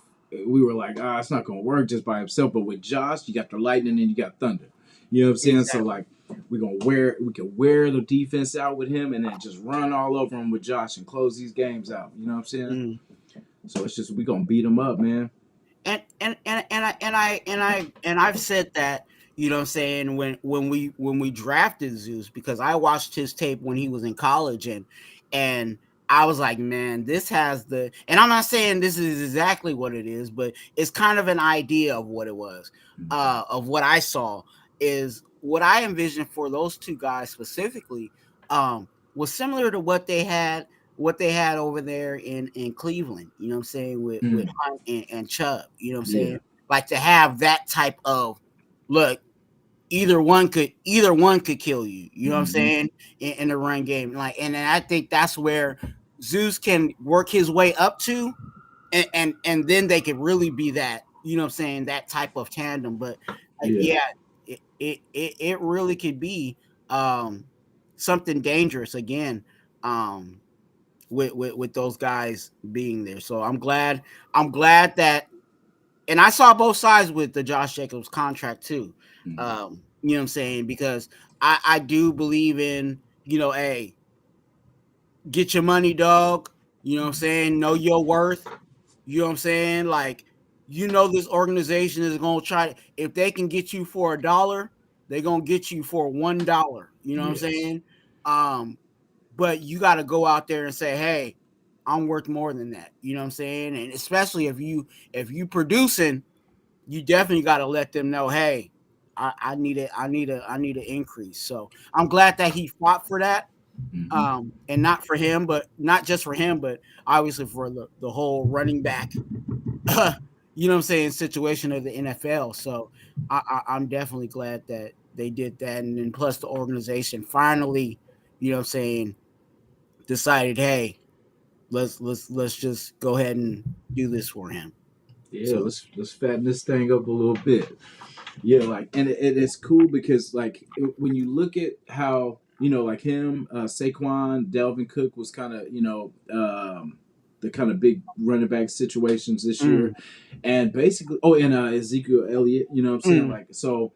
He looked at how those things kind of worked out, and he's like, I'm a young man, I got time on these cats, you know what I'm saying? So like, and he really won. He got more money. He didn't have to. It didn't get crazy. You know what I mean? Like the negotiations and stuff like that. It was kind of mm, shaky a little bit, but at the end of the day, he knows he's winning. You know what I'm saying? Like you get money, and you're in Vegas too, so that's even more money because the tax. You know what I'm saying? The tax situation, that's more money. So you yeah. really winning. It, And as far as like our it kind of shifts our running back room because that means now somebody's not gonna make it that would have made it just in case Josh wasn't there. exactly. And to be honest with you, I feel like also with those other running backs, they weren't going to be able to stir the drink like Josh Jacobs. Nah, You know what I'm not at saying? all. Because of the just even statistically, you know what I'm saying? Like, Josh Jacobs is the rushing champ. You Yeah, know what I'm saying? So he has more going for himself in these negotiations than the other running backs. Yes, those running backs are good. You know what I'm saying? Yes, those running, not all of them, in my opinion, but a good majority of those running backs that were looking for contracts, they're respectable running backs, but they're that was back in the day. I'll say it like that. You know what I'm saying? When you have someone that just was the rushing champ, that hits a little different. You know what I'm saying? yeah, And I think that's why, also I feel like he should have got more money than anybody else coming out. You know what I'm saying? That was looking for a contract oh just yeah, because, hey, he was the rushing champ, and that speaks. yeah. Walked off 2 games for us last year. You know what I'm saying? Like so, 2 of those 6 wins were JJ. You Yeah. know what I mean? So it's definitely good to have him back, man. Like I'm just curious on like how who behind him now. You know what I mean? Like, so we know Zeus. They're gonna try to work it with Zeus. I like Abdullah. You know, I like him as a receiving threat. So did you see the Champ Kelly interview with Ziegler?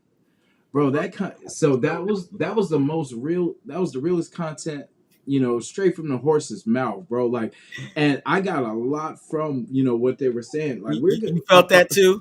A lot of the people that we've been saying, like, oh, this person's gonna be, there's a lot of people, you know, like I feel it's like the UDFAs that we had last year that we had hopes of, they're gonna be like, nah, man, we are building a, you know, a team. We did what we had to do last year with the UDFAs and the moves they had to make, but they're, a lot of these cuts that are gonna happen, we are gonna build. Like a lot of the Bryce Crosby's, the, you know, possibly even Sam Webb's, you know what I'm saying? Like, you know, could be replaced with some actual real, you know, real players that maybe their contracts are bad at where they're at. So there's opportunities to get even better. You know what I mean? Definitely, I agree with you with everything that you said. I feel like that press conference showed a lot. There was something very very sticky. I'll just say it like that because I want to work on some stuff for my channel. But there Oh was yeah, something for sure, for sure. there was a comment very sticky that one of the guys said, and it's just funny because Yeah. yeah, there was a lot of truth. I'll just say it like that. Yeah. And it's interesting because a lot of times when we're watching these press conferences, whether it's a coach, whether it's a coordinator, where even if it's a player, you got to read between the lines. You know what I'm saying? Yeah. Especially like for me, and this is just my opinion. You hella got to read the lines in between the lines with McDaniels. Mm-hmm. McDaniels, dude, like Yeah. He'll just send you in loops. You know what I'm saying? Just to yeah, get through the press conference. Just to, you know what I mean? for But real. For real. But I think that's just how that organization overall, you know what I'm saying, they run, you know what I'm saying? Like they ain't trying to tell you anything, they ain't trying to show you anything. We don't even know the full extent to some of these injuries that we got on the team. You know exactly. what I'm saying? That has been one thing that's been super, like they've been keeping, like, and do you see how McDaniels, whenever you ask him about an injured player, he'll be like, yeah, well, whenever he's ready to be out there, he'll be out there. You know, he'll be like, like, You do one of motherfucker. these, he starts scratching his head. Yeah. I laugh every time he starts scratching his head. I'm like, come on, Doug. He'll make that little groan like, Yeah. but I think with that, it's that they don't want, they're trying to trade some players like in the back, you know what I mean, like that they can get value for it. Of And it's course. like, so of course they don't want to put out, you know, like whatever the thing is, because they still trying to shop. All the ones they're not trying to cut everybody. They want to get something back for some of these guys. So, you know, it's like they're very secretive of who's injured and who's on the way out. They're not gonna really tell us, oh, he's struggling, or because they're still trying to trade. You know what I mean? Like they're not gonna give up the game on players if they're trying to get, you know, trying to get picks. And that's what this organization is about. You know what I'm saying? Like they want to get value for everything that they, you know what I'm saying? Now, what kind of value they get is another question because yeah, but that's another topic. But they want to get value for everything they get, even if it's a seventh round pick. They want to get something back. There's a few the Brian Edwards when they got rid of Brian Edwards and we got something back for him. Yeah. They use that to get Aiden O'Connell. See. They use that to trade up to get an Aiden O'Connell. Yeah. So stuff like that, like Yeah. they believe in all that. Yeah, and I want them to do the same because I'm surprised they haven't really made any trades already. You know what I mean? But like I said, they're shaking down rosters, so there's really Yeah. no, you know. And but like oh yeah, I hope this is not the piece you were talking about, but it was kind of like, you know, if you see pretty much like if 12 people get cut from like someone was saying like 11 people got cut from Carolina, so like Yeah. oh, in fact I want to say that was Loon this morning, but like yeah, 11 people got cut from Carolina, so they're freeing up space because they know their team is not nowhere close to being ready. You know what I Give me mean? 1 second. Yeah, you're okay. Yeah, so like the Carolina situation, they freed up space, so their team is really on the pretty much starting kind of fresh. They got the new quarterback. Their team isn't really that strong. There's not really a lot of star power, so they're gonna have they're gonna struggle a little bit. But they're trying to because they're getting rid of all these big contracts and trying to fill these spots. Of course, as a young team with maybe UDFA's or players that get cut and stuff like that. So that's how they're gonna have to build their roster this year. And we kind of went through that same thing last year and the year kind of, years before that. And that's the thing, like we as a franchise, we've been kind of stubborn of not doing things how these teams that are being successful, like the Kansas City Chiefs or the the Eagles and stuff like that, how they built their team through the draft. Like this draft, Philadelphia went Georgia crazy, getting all these players from Georgia, but trying to, I guess, build that winning mentality, getting them fresh off being winners and just keeping that mentality rolling, to the defending Super Bowl losers. Yeah. Yeah. They were in a good position because, like, we talked about, especially the most polarizing pickup that they got was, Jalen Carter. And, Yeah. They were in a position where they could take that risk. Mm-hmm. You know what I'm saying? Their team was so stacked that if they missed on the Jalen Carter pick, it wouldn't have hurt them for nothing. You know what I'm saying? So to have him there, it yeah, House money. it kind of made me jealous, dude, because I really wish our team was like that, where there's a guy in the draft that's extremely talented, but what I'm saying, there's some question marks, maybe, what I'm saying, on the sideline or whatever. What I'm saying? Like, Yeah. I want people to, I want us to be in a position where, hey, we stacked, and if we miss on that pick, whatever. You know what I'm saying? And that's how the Eagles took it. It was like, hey, if we miss on Jalen Carter because he wants to act up off the field, whatever. We still got a whole depth full of, what I'm saying, people on this team. You know what I'm saying? And right now we can't afford to do that. We need to try to hit on all the picks that we can. You know what I'm saying? But hopefully, eventually, if we stay with this, we'll eventually get there, because there is some guys out there, that are very talented in college, that may was a party animal, you know what I'm saying, but now they realize, hey, there's a possibility that I can actually get a major bag, you know what I'm saying, and they clean up. Yeah. You know what I'm saying? There was some, and I think we all, I'm just saying this in regards to life. I think we've all had some wild nights and some crazy moments, and did things we probably should be getting locked up for, but you know what I'm saying, we turned it around to some degree. So Story of my life. why can't sometimes we let some of these players do the same thing? Like, exactly. So but to have that flexibility of a stacking a roster, to where if you do miss on that pick, it really doesn't hurt you. That was a perfect pickup for the Eagles. Yeah, they were playing with house money for sure. Because, like coming off the Super Bowl, and they still hit on some good, solid picks. Like every pick they got was like, okay, man, they coming back. So it's I feel like I agree with you. If we keep going the way we're going, that'll be us too in a couple years. Like next year's draft will kind of be if everybody bounces back this year that we struggled, like Morik, Chandler, Nate. We'll throw Nate in there too, even though it was injury. But if he comes back like the Nate that we was the first couple years, we'll be okay. And then that means we'll be picking depth pieces, you know what I'm saying, for next year's draft. And so what I love, I will admit to the nation that I was wrong.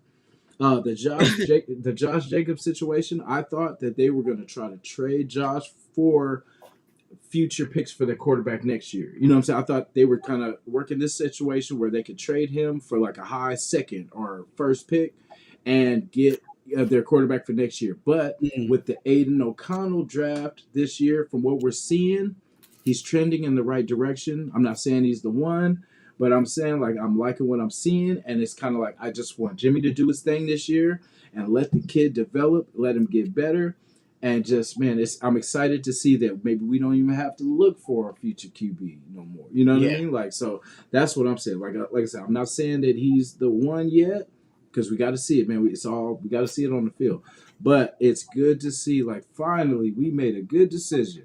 You know what I mean? Like it's like we Yeah. finally made and it's like because at first we were like but then the more we see this kid play, he looks like he belongs there. You know what I'm saying? He looks the part. I said it in my live, you know what I'm saying, in perspective, because I'm not here to crown Aiden O'Connell, you know what I'm saying. I'm not crowning him right now, Yeah, for you know sure. what I'm saying. But if the basement is for Aiden O'Connell that he becomes a backup, Mhm. you know what I'm saying, for those years, you know what I'm saying, Yeah, that's a win.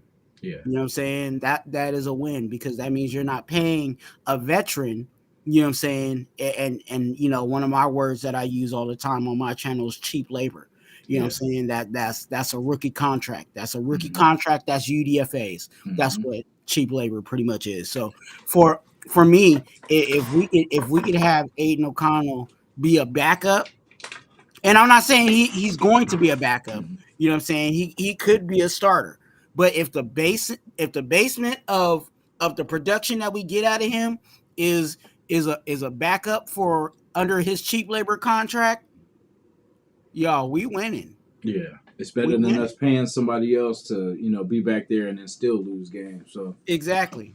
I rather use that extra backup quarterback money, you know what I'm saying, on you know what I'm saying, an elite all-star free agent out there. You know what I'm saying? Maybe we can throw a bag at you know what I'm saying, a proven defensive tackle one day, or maybe we can finally throw a legit bag at a linebacker that could do everything in the middle of our defense. You know what I'm yeah, saying? When that time comes. But yeah, to have that money set aside, you know what I'm saying, for you know, a backup, or to have guys producing guys under what I identify as cheap labor, it is always a winning situation for the organization. I feel so. My hopes was that Garbers was gonna at least push out Hoyer. You know what I mean? Like I was hoping at least he could step up enough to at least get rid of Hoyer, where we would have two young quarterbacks on those young contracts. Even though Um, Hoyer's is not that bad, but it's just like I want someone because Hoyer's at the end of his career, so we still need to look towards the future. We see what happened with San Francisco. They lost three quarterbacks, and not saying that that can happen, but we do have a quarterback with the history, so it's not guaranteed. Nothing's guaranteed. You know what I mean? So I would love to have a solid number three quarterback.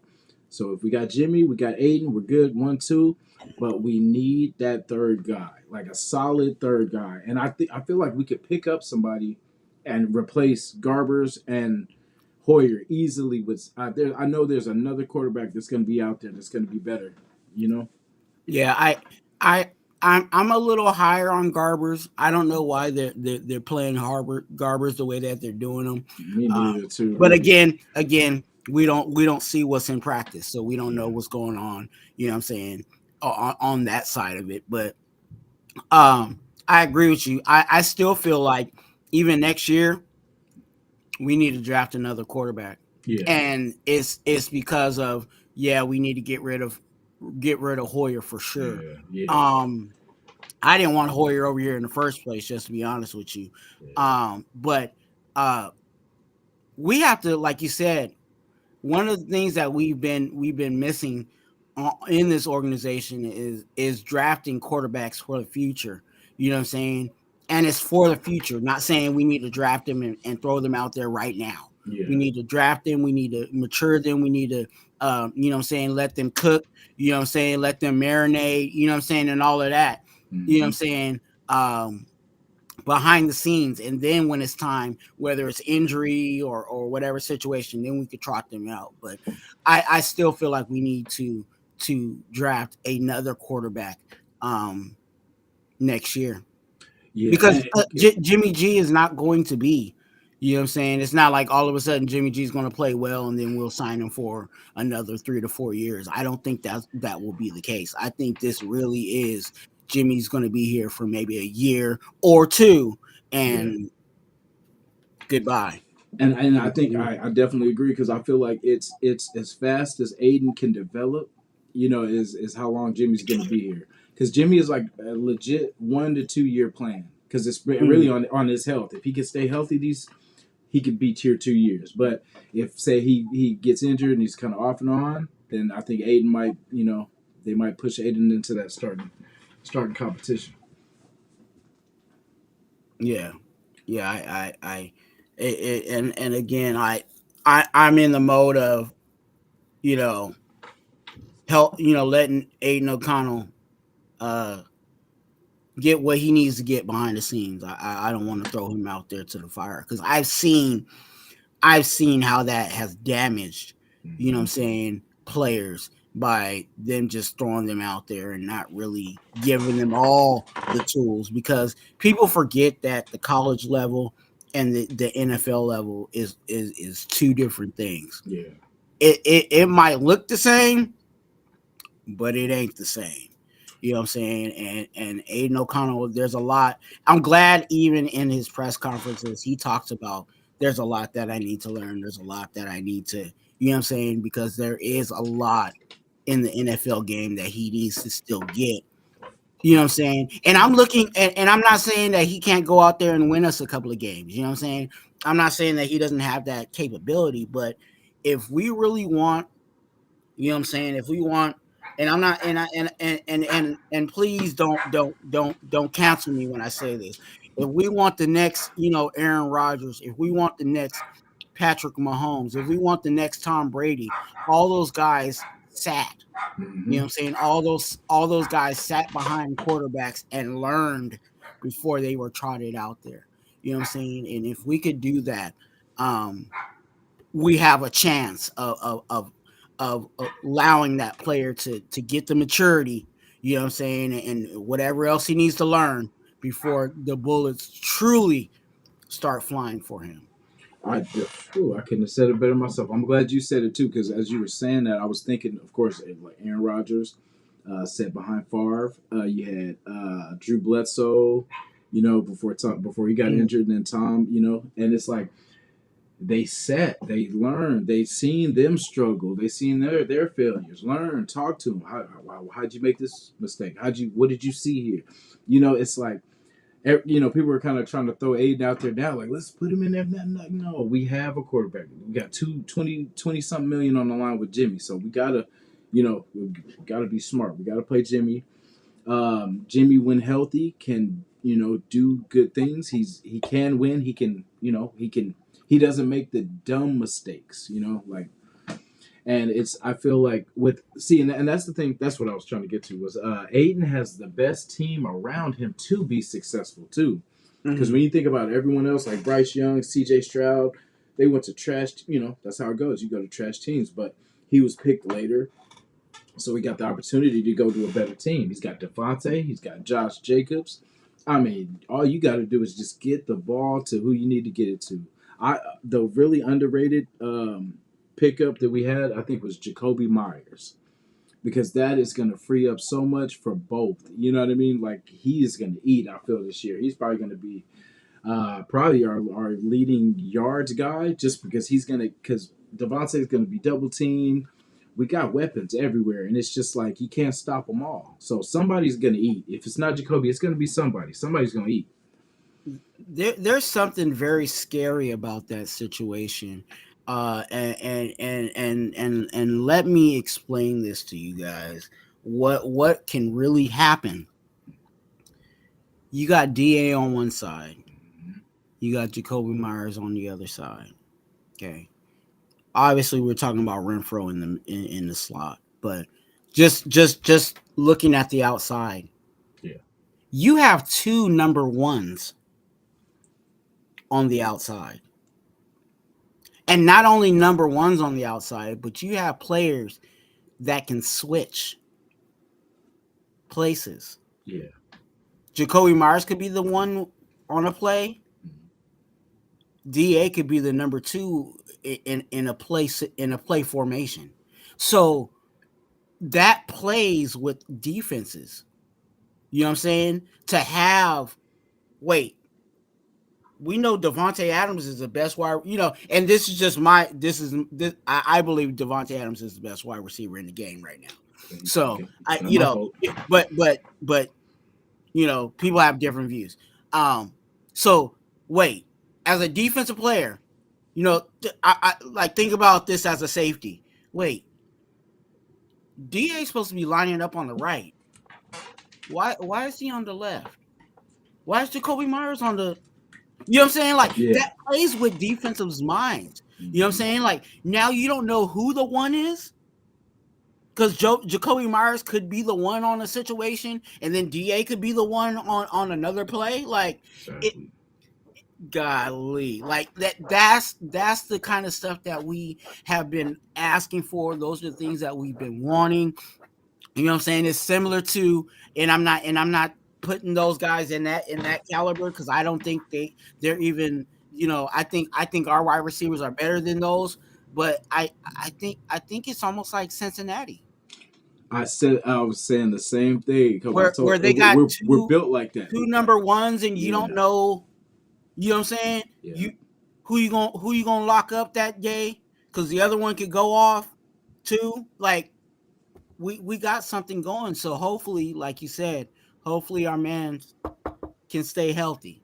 You know what Yeah. I'm saying? Like one thing I do appreciate about Jimmy and Aiden, I don't know if it's well, it's probably who he is too, but I just because I've heard that from Jimmy too. Like Jimmy doesn't like boast about what I'm saying. He's always talking about, man, I gotta keep working, keep working, keep what I'm saying. Like I love that because it's like you never because pride comes before the fall. I always believed in that. You know what I mean? Mm. It's like it's one of those things. Like you always need to work, man. Like it's you never get comfortable because when you decide you want to get comfortable, there's somebody working harder than you right now. Somebody in the gym right now working. You know what I mean? So it's like there's always something to learn. You never get too high. You never get too low. You just learn how to be better. You learn how to learn from your mistakes. We're all gonna make mistakes, but it's the key that you learn how to fix them. You don't make the same mistakes twice. And like that's why last year was really frustrating for us because it was like we seen the same ending, like because the comeback kid wasn't the comeback kid last year. And it's like every chance we had to lose, we found it. So that's the thing that has to change. And I feel like we did get a little better at the quarterback position, but we also gained a possible future quarterback. So Yeah. the running back situation, we got JJ back, but we still need to solidify that second and third guy. Like who's going to really be that? Because their games are so different. That's the thing about Josh and Zamir is their games are so different that it's kind of like you can't just say, oh, okay, well we'll just put it as Zamir. No, you can't because Josh does a lot of different things and like Yeah. it changes the whole offense. So, and it makes what I don't like is that it makes our offense predictable with Zeus because they know Zeus is you're not going to juke you out your shoes. Like he's gonna run you over. He's gonna hit but it's like he's not a lateral threat like that. So it just changes how they respect how to play the run. You know what I mean? There was something that elevated when with Josh Jacobs this past year, and he said something very early in press conferences that helped him, and I think that's what Zeus is missing in his game. And Josh Jacobs said early in press conferences that he devoted a lot of his time looking at film. You know what I'm saying? Looking at his tape and looking at he's all there was a lot of things I know I left out there on the field. You know what I'm saying? There was a lot of things that I could have done better. You know what I'm saying? I could have cut this run this way and got a couple of more yards and stuff like that. And that film study took Josh Jacobs to the rushing champ level. You know what I'm saying? We thought Josh Jacobs was good, you know what I'm saying, doing what he was doing, you know what I'm saying, but after he committed himself to the tape, you know what I'm saying, that's when, and I think that's something that Zeus is missing right now is, you know what I'm saying, I think he needs just a little more time on that tape. And I'm not saying he's going to be Josh Jacobs, but I think he'll be a better back when he focuses on that. But yeah, that situation with the running backs, I'm glad that we got that cleared up. Yeah. And another staple that's going to be good if he works out, if he develops his hands. I know it was kind of hit or miss with Trey Tucker, but I feel like he's going to be a threat to help JJ too, because when he's running those jet screens and stuff like that, man, he's taking the defense eyes off JJ, and then JJ can break. It's like little things like that that complement this offense. And Trey Tucker, man, is going to be something in the running threat too, because speed is something that you have to have on lock. You know what I mean? Like you have to know where these fast guys are at. Like that play that Aiden overthrew him out of bounds. Bro, that was the first time that I actually seen the potential of what Trey Tucker will bring to this team. Even though it was a miss, you know what I mean? Like he had burnt his guy, but Aiden, missed threw it out of bounds. But I was just like, oh, this could get scary right here because, that boy was wide open. And that was a touchdown all day. And that's one play. You know what I'm saying? So it's like, oh, this could be dangerous. So that's what I'm saying. If they use this guy right, and I like that they're getting him in the game. See, that's where they messed up a lot of that we drafted these guys, but we never got them playing time because Gruden kind of was set on his own.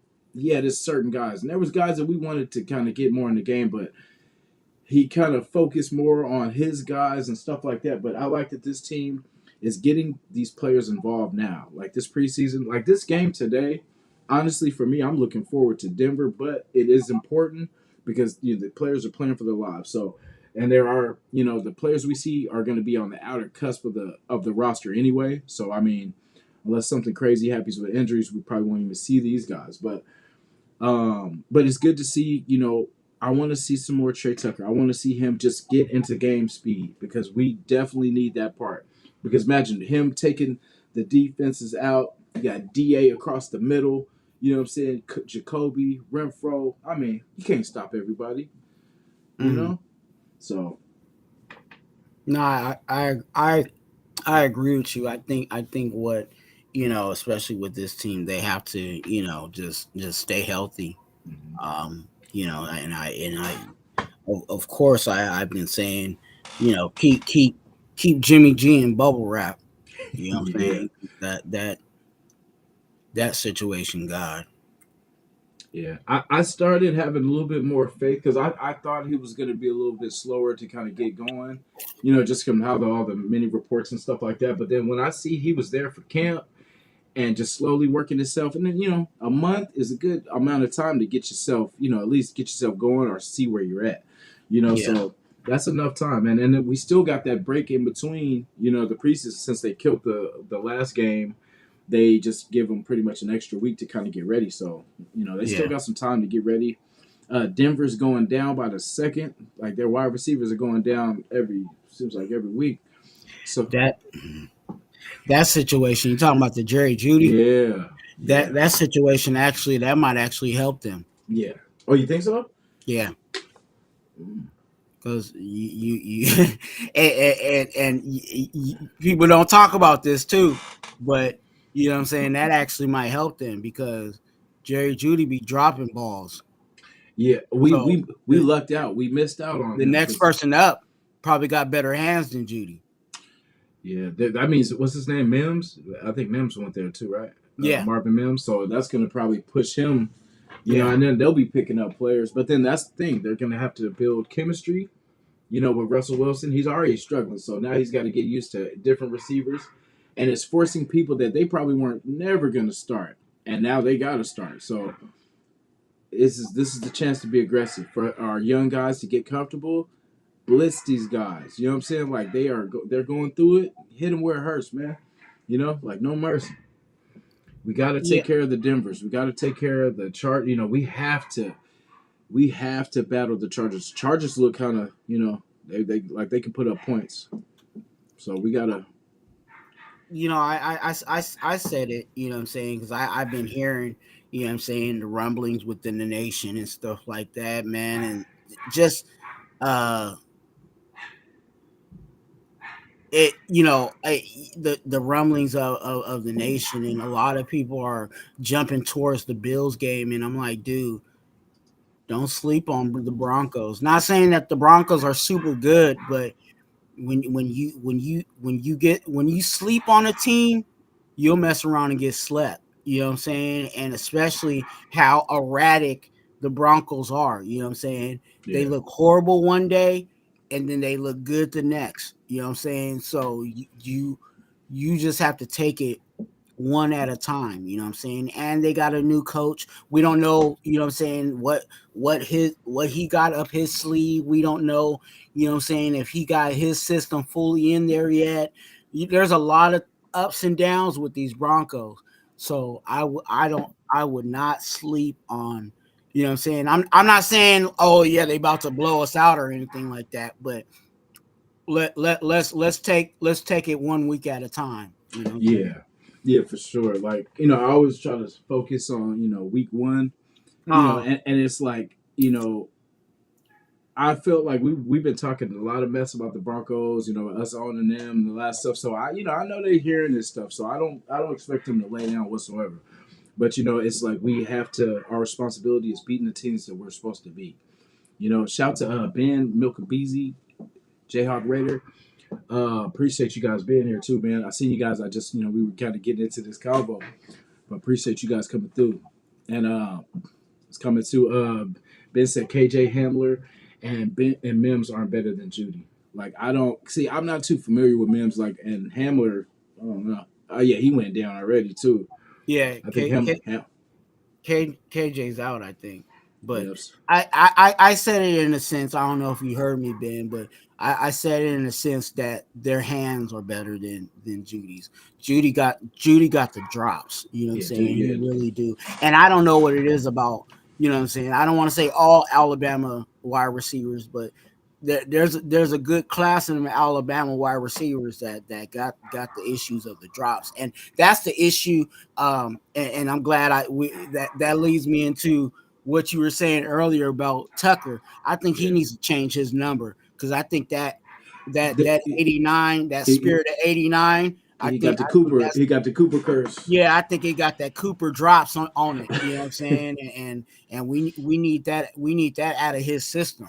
You know what I'm saying? I might need to go over there as the chaplain and and and and and, Put and hands on them hands. lay hands on his hands Yeah, yeah. so he can have some hands. You know what I'm saying? Because we Amen. definitely need Tucker, especially with he's getting open, he's getting separation, he's doing everything else. He's catching the catches he shouldn't catch. You know what I'm saying? Yeah, Like that circus. You know what I'm saying? Looked like he yeah, was taking a nap with no bed. Catch yeah, that he made. You yeah, know what I'm saying? That one play, and then dropping everything else. Like, nah, come on, dog. Like, yeah, yeah. That's the thing. Like his feet, because I didn't know really how fast he was. Like I said, so I seen that play. And he had distance, and it's like okay, it kind of shows what he's capable of, because a lot of us, like when we made that pick, that was kind of probably the most kind of controversial pick, was that Trey Tucker, like wait, why are we getting, and then so we first seen it as just returner, just he's just going to be a hmm, returner specialist and stuff like that, and then now you see him on field, he's burning cats and he's getting open, and like you're like, oh, that's another weapon to the to yeah. the unit. Oh The, yeah. oh, go ahead. Oh no, good. No, I was gonna say like I agree with you. I think a lot of us just in perspective and that and there was nothing wrong with that.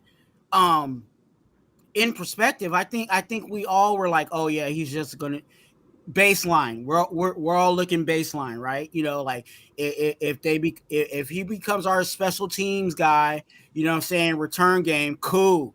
We needed that. What I'm saying? Like, when's the last time we really had some good return guys? You know what I'm saying? So if if he became that, great. But dang, now we're seeing, oh, he can actually get out here and run some routes and be a piece of this offense. Oh yeah. Yeah, You know what I'm yeah, saying? Same thing with Jacorian Bennett. You know what I'm saying? We just thought, okay, he's gonna be, he's gonna come in as a rook, be a get some reps here and there, and then all of a sudden we hearing reports that, hey, he's knocking on the door for that number one, that starting spot. You know what I'm saying? yeah, So some of these guys are stepping their game up, which is great, and yeah. we need it. You know what I'm saying? And they're surprising us, and they're making their own, what I'm saying, their own spots on this team. So that's great. Exactly, and I like that they're working. No one's coming in here with that expectation that, oh, I'm this person, so I'm starting. And it's like we've kind of been kind of slaves to that, like where we paid these guys so much money that we have to start them. You know what I mean? Like, and it might not be the most talented person at that position, but we're financially, kind of restricted to play them because people are gonna be like, you paying them, 20 million to sit on the bench. So it's like, but now it's like I like the young guys because they all have young contracts, so everyone's making the same, give or take, amount of money. So, you're working for more money because that's the name of the game is everybody Yeah. working for bigger contracts. So we want workers, man. Like we need people grinding. Like we don't need people that think they got it all and stuff like that. Ben said, even with drops, Judy is a damn good wide receiver, and he gives them a better chance at beating us. Definitely. So he's a good route runner for sure. Like I know the drops were like his first couple years. He had injury problems. I know last year I had him on a fantasy team. We actually won, but he's I think who do they have? Oh yeah, Cortland Sutton, Cortland which said. and he's no speed guy. He's just like a kind of possession receiver, if anything. But the shocking thing is we don't know who's coming behind with all these guys going down. So it's kind of like, who are we getting ready for? Because sometimes that could get you too. It's being surprised by your opponent. Because not having the tape on these guys, because it might be rookies and stuff like that they just kind of have to fill in. But one thing that Denver's going to try to do is run the ball. Like that's one thing that's one of their staples. So a lot of the people that we've picked up are good run stoppers. So I just hope it goes to the field as well as not just on paper. You know what I mean? If that makes I sense. think they also have a young tight end over there. I'm not. Yeah. I haven't dug too deep into their new roster. Um, but yeah, Yeah. we'll see what they do. But again, like I said, I'm not, and I hope we're not doing that. You know what I'm saying? Don't take these guys lightly. I don't care if we playing Sesame Street. You know what I'm saying? If Sesame Street is lining up against us, like I don't care. Like we can't. Our mentality is we have to take it. We have to take what's in front of us and just do the best we can to dominate that. Don't be looking ahead. You Yeah. know what I'm saying? Because I think um even like kind of like last year, I felt like some games they kind of looked ahead and then they end up getting beat because they were looking ahead. I think and you know it just don't do it. Yeah. Don't do it. Don't do it. Yeah. We're too talented. You know what I'm saying, on paper to be trying to look ahead and stuff like that. Let's just play the games ahead of us. You know what I'm saying, in front of us, Mhm. and let's dominate those. Exactly. So let's stay out of third and fourth place. Fight for what's ours, either first or second. Because Yeah. that's the only way we're going to the playoffs. Because that's the thing. Like us, the Chargers and the Chiefs can get there. You know what I mean? Like, and it's Mhm. it's most likely going to be two, but it depends on how everything shakes out. But We have to be better than the Chargers. We have to be better than the Broncos. We have to, KC is who they are, but we have to continue to get better and eventually pass them. Because I mean they're not going to be great forever. So what I mean, as we're on the rise, they're on the decline. That's in my mind. In my Raider hearts of hearts. But what do you feel about our? Who would you like to see as our second running back? Like, would you like to see Zeus, or would you like it to be Josh, Amir, or Well, who? I think Amir is still going to take his role as the third down back. You know what I'm saying, and that's a great spot for him. Um, you know what I'm saying. I'm a little higher on Abdullah in a sense of if we needed to run him in between tackles, I know that he can still do that. Yes. You know what I'm saying, and some people are. Again, I'm probably one of the more of the ones that would do that. Um, because I saw what he could do. You know what I'm saying, when he was with the Lions, and yeah, I saw him years back. You know what I'm saying? Was When that they when in Minnesota too? Oakland, Right? I Oh, saw him live in Oakland against us, and I'm like, God, I wish we had a back like this. You know what I'm saying? yeah. And he ended up showing up. So, but I wouldn't put him as our number two. Brandon Bolden needs to be on the next thing smoking. Um, just in my opinion. But I would give it to Zeus, even though they probably won't. I think they'll still do what they did last year, and Bolden would be out there. Um, I think which so. I hate. I Who? I really don't. I'm not a Bolden fan. Someone has to really convince me on Brandon Bolden at this point. And see, that's where I was hoping that either Zamir, or what's his name, Sincere McCormick, Yeah, or the Britton Browns, or somebody was going to come to take the Bolden spot, or step into that third, running back spot, or fourth. And mm, it's like no one's really kind of impressed us, really. Like from Zamir to I think Britton Brown, I think, went down a couple weeks ago or something like that. No one's really flashed to us in the running back room. So that's why it's kind of been like, man, we're glad JJ's back, but still, it kind of leaves us with some concern too, because we see this now, like who is going to be that guy to step up, and because we definitely need a receiving back, and I feel Abdullah can be that. Like you said, he can run. He can run. He can get. I don't. That's why I don't like big backs. You know what I mean? I like backs that can get in there, make people miss, and hit those little holes, because in the NFL the holes are smaller. That's why Zeus in college was cool, because the holes were bigger. But what I'm yeah, saying, like in the NFL the holes they fill up a lot quicker. You know what I mean? People are faster, people are stronger. You know what I'm saying? Like it's like the defense is better, and but we're still looking for that other running back. Wide receiver room, I think we're good. Tight ends, we're good. I hope Mayer has a great year. I hope he can continue to learn. By the time he gets stronger, that's what sucks about being a rookie. Is like you're not as strong as the guys that have been there for years, doing this thing. And like the strength and conditioning coaches and all these people, this is what they do, And so as a rookie, you're fresh out of college.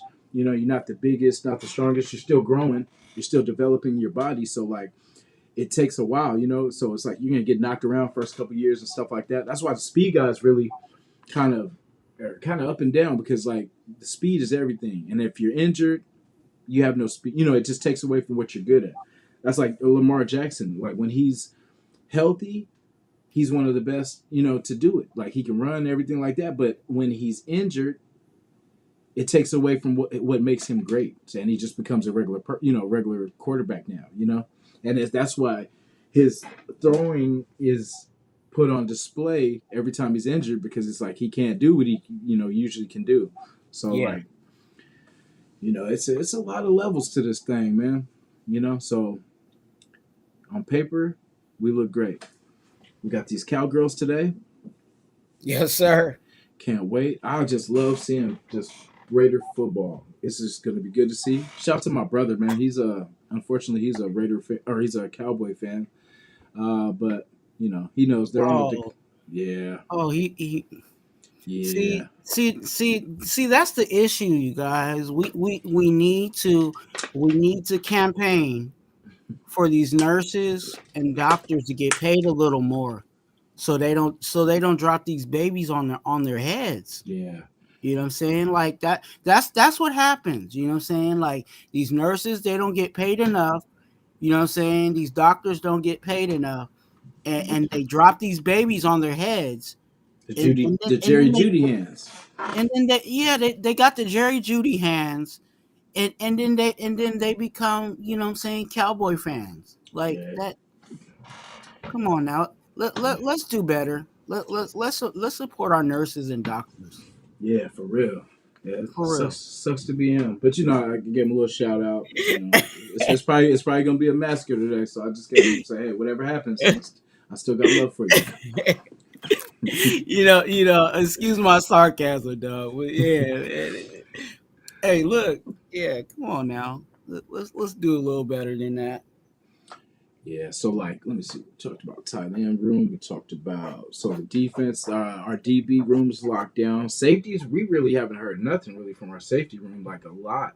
You know, But that's a good thing. Yeah, That's a good thing. You know what I'm saying? Like, and people sometimes forget this, is like certain positions you want it to be quiet.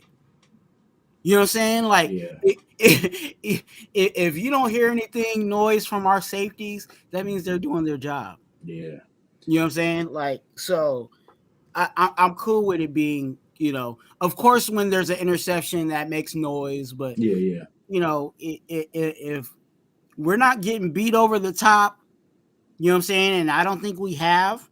I don't think to be honest with you, just thinking about the past 2 preseason games, you know what I'm saying, I don't think we've got beaten over the top. You know what I'm saying, and that's credit to our safeties. So, yeah, that sometimes in certain players in positions, if it's quiet, it's a good thing. Yeah. Like I noticed we had a lot of linebackers coming in for workouts and stuff like that. So that's kind of concerning a little bit because, you know, oh yeah, with the Darius or was it Darius Butler? Yeah. Yeah, like when he went down, it was kind of like, yeah, he was kind of on the outskirts too, you know, but I feel like he still had some, you know, a chance to kind of be on the roster and still kind of contribute. But that was one of our depth pieces, so that means we got to find somebody to kind of fill in that place too. Because the linebacker position is kind of a fill in, you know, because I mean, unless you're a Ray Lewis or something like that, like, you know, there's the Patriots are used to kind of just filling in with, you know, with a guy pretty much that can just kind of just do the job, kind of stay healthy. He's not going to be great, but he's going to at least do the job, stop the run. Yeah. So if we could do that, because I mean, if we eliminate the run, you know what I mean? Because we play Denver, we play the Chargers, you know, we play some pretty, and like really all the teams we play have either kept, you know, good receiving backs, or they have these little kind of twitch players and stuff like that. So it's like our linebackers have to be aware of what's going on around them and like stop these, especially with Mahomes, he can extend plays and like once he gets outside the pocket, this dude can be running to the end zone, and you got to pick your poison. You're either gonna stop him, and then he dunks it off last second in the end zone behind his back, under his legs, and all this kind of stuff. So with him, he keeps us guessing. You know, that's the one thing we have to get better, man. We have to tame this dude. We have to put him down. We have to hit him, keep hitting him. You know, I know we don't play them for, you know, a few weeks, but that is the standard. Like, we have to beat them, because if we can beat them, we can beat anybody. You know, and it gives morale to the team, too, because we put down the champions. You know how that feels. You know what I'm saying? Like, you beat the champions, you can beat anybody. And we need that bully mentality, that we ain't scared of nobody. Yeah, I felt like our linebacking group was very thin from the get. Yeah. So to have an injury like, you know, Butler, I felt like he was going to make the roster. So it was definitely a loss for us. Now, who they have behind him, you know what I'm saying, are guys like Curtis Bolton and Drake Thomas, in my opinion. Mhm. And hopefully they step up. Hopefully they, you know what I'm saying, hopefully they do what they got to do. But they might be doing, you know what I'm saying, a scramble after the 53 just to Yes. even bolster um, that spot. And I hope they do. I hope there's, obviously there's going to be some talent all throughout the league um, at linebacker that hopefully Patrick Graham likes. You Yeah. know what I'm saying? Because it's going to have to be someone that they know that if they bring them in there, that they somewhat know what's going on already. Yes. You know what I'm saying? Or I can I can coach this person up real quick and this person can get out there. Not saying that they're going to be a starter for us, but to be on the same page as the rest of the group. Um, it's going to have it's going to be someone that already has some type of history with the style of defense we're trying to run. So, um, but I really hope that they address um, strengthen our linebacking group Yeah. on the back end. Like, one thing I did notice too. One of the announcers made a kind of comment on that too. Was Shelly. So Shelly and Uh, pass plays was good, but it was kind of like when they were doing those runs to the outside, he was kind of getting pushed around. So like I don't know how good he's gonna be at that because they had him on the outside too. I don't think he's gonna be one of our outside guys, but yeah, it just kind of showed why they probably wouldn't have him on the outside because he was getting bullied around by the getting blocked pretty much out of the whole play. And like it's like if they run to his side, then it's over. well, there's really not much we can do when it comes to Shelly because Shelly is just he's small. You know Hmm. what I'm saying? He's one of the smaller corners. Yeah. So that's just what you're going to have to deal with. I don't think Shelly actually does play slot. I think he plays on the outside. So Also, he is outside. Okay, so yeah, yeah, he is an outside corner. So when you have a smaller outside corner, that's what you got to deal with. You know what I'm yeah, saying? And not saying that he can't necessarily. I'm not saying get rid of the cat. Not saying all of yeah, that, but we just need to be attentive to that yeah, if that becomes the situation. You know what I'm saying? yeah, Because again, you have play. The opposing offense on that situation, they might be thinking the same thing. Oh, let's run towards the smaller corner. You know what I'm exactly. saying? So Yeah, because like, safeties know that, linebackers know, maybe lean a little towards his side, you hmm know what I'm saying, in certain situations and because and, and, and cover that up. because if we see it, of course, other teams are going to see it. Yeah. And that's what they say these games don't matter preseason, but it kind of does because this is where you clean up. It's Mm, you clean up all the things that in camp, yeah, it's going cool, but you're gonna see schemes that you don't see on the daily. So you're gonna see offenses and defenses that you won't see.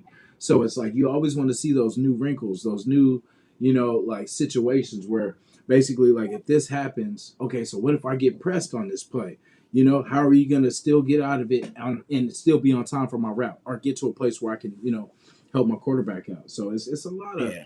little things, and I want, and it looks like these guys are getting it. That's the one thing. It like we won't know until week 1, but it looks like from what we've seen that they're getting it. Yeah, I think they are. Yeah, I think they are. definitely hope so, man. What are you looking for today? I'm just looking for better execution. I'm looking at, we're looking at we're going to be looking at our depth of the depth. You know what I'm saying? The guys that Hmm. are kind of on the last end of the roster. You know what Yeah, I'm saying? And you know what I'm saying? It's just going back to the linebackers. I think the guys that we will see are the guys that are going to be that were behind Butler. You know what I'm saying? yeah, So we're going to see a whole lot of Drake Thomas. We're going to see a lot of, you know what I'm saying, Curtis Bolton. You know what I'm saying, and whoever steps up, moves up a slot. You know what I'm saying in the roster.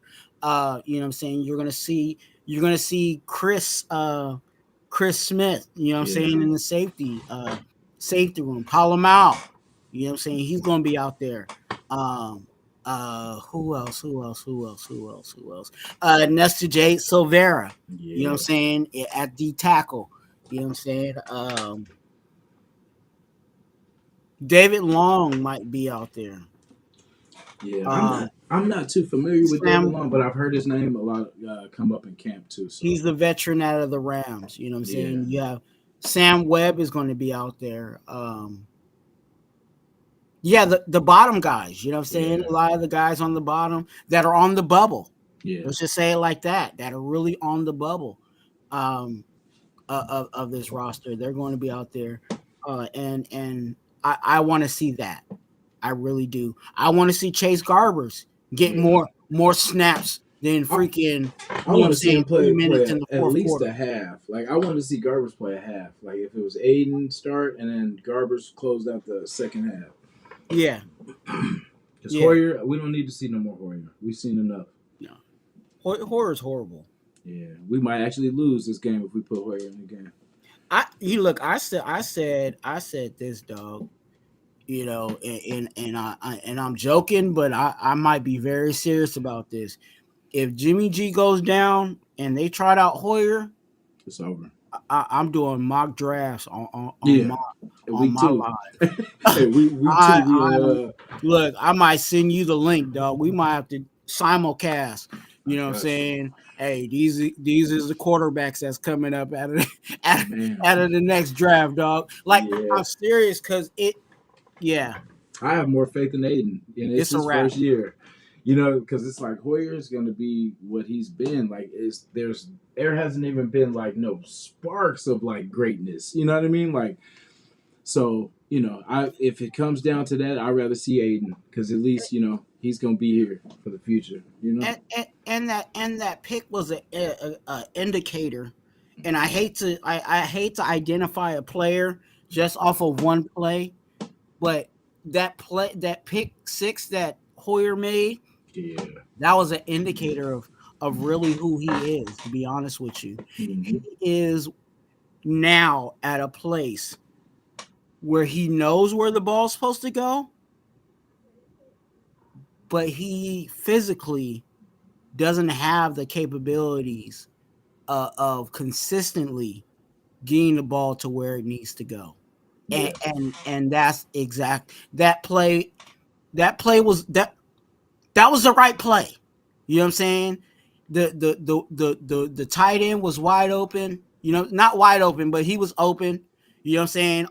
All Hoyer had to do was throw it over the linebacker and under the safety that was behind. You know what I'm saying? The tight end was blocking, you know what I'm saying, shielding the safety. So he was good on that side, but Yeah. he just needed to throw it over the linebacker, and Hoyer threw it straight at the freaking linebacker because Yeah.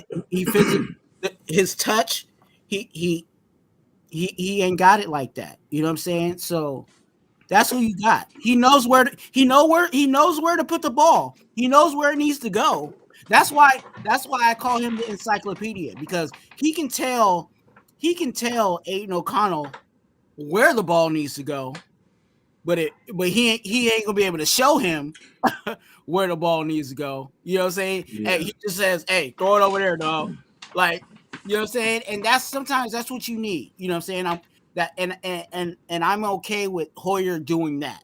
Yeah. Hey, in this play, if it's cover two, go here. You know what I'm saying? Because he knows that's where it should go. But just like an old person, you know what I'm saying? Like, look, you know what to do, but you know what I'm saying?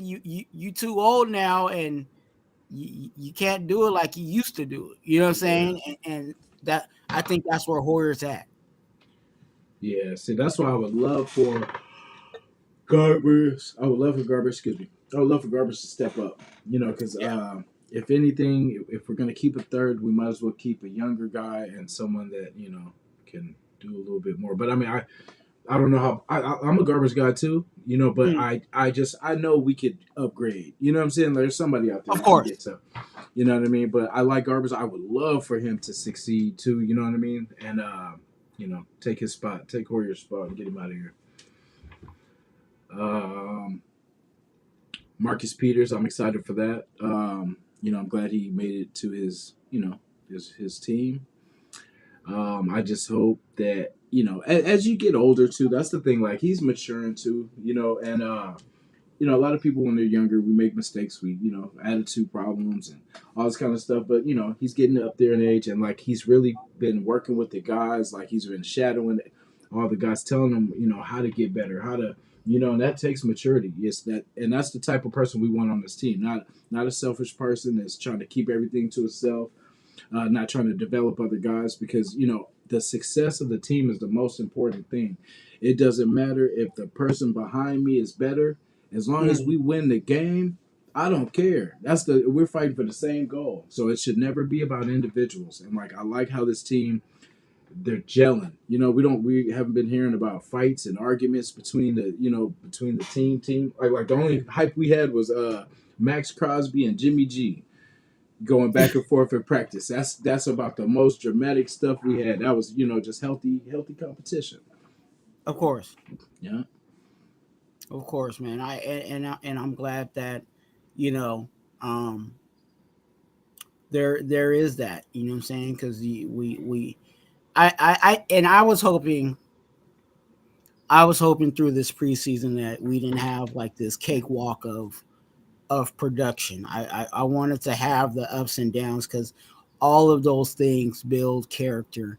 You know what I'm saying with the team, especially if we want this team to really, you know what I'm saying? Because again, we look great on paper, but this team has to gel. You know what I'm saying? mm-hmm. This team has to, you know what I'm saying, have that camaraderie that you know what I'm saying? We talk about the Chiefs all the time, as the example. They have ups and downs, you know what I'm saying, on their team, even though they've been winning a lot. You know Yeah, what I'm saying? A lot of their if you watch some of their games, sometimes they're pulling it out at the last minute. You know what I'm saying? There's times where, you know what I'm saying, and they mic them up a lot too, you know what I'm saying, for that reason. But there's a lot of times where you hear their leaders like, we're gonna pull out of this, we're gonna pull out of this, and then all of a sudden they pull out of it. You know what I'm yeah, saying? And you need those moments, you know what I'm saying, of games to know so that you build on that, and that's what leads you to the postseason. That's what leads you to Super Bowls is that having those rough moments and knowing, hey, we can get out of this, you know what I'm saying? Because we've seen this before, you know what I'm saying? yeah. So just I I was hoping during the preseason we had maybe even took a L in the preseason. You know what I'm saying? Just to kind of have that wake up call that I wanted Aiden O'Connell to throw a pick. You know what I'm saying? Just to get it out of Just just kind of get just it out of the system. just so he can get it out of his system, but also, you know what I'm saying, not only just to get out of his system, but to know how to bounce back. You know what I'm saying? Yeah, Like we haven't seen Aiden O'Connell throw a pick and how he's going to react. You know what I'm saying, after throwing a pick. yeah. You know what I'm And saying? So hopefully he starts off similar to Mahomes, because remember how Mahomes had that crazy start and all this kind of stuff, like broke all these yeah. records his first. So hopefully he keeps it up, Mm, and that's kind of good because it's like and then a lot of it too is the team he's got built around him. He has a good team built around him too. We can't forget about that.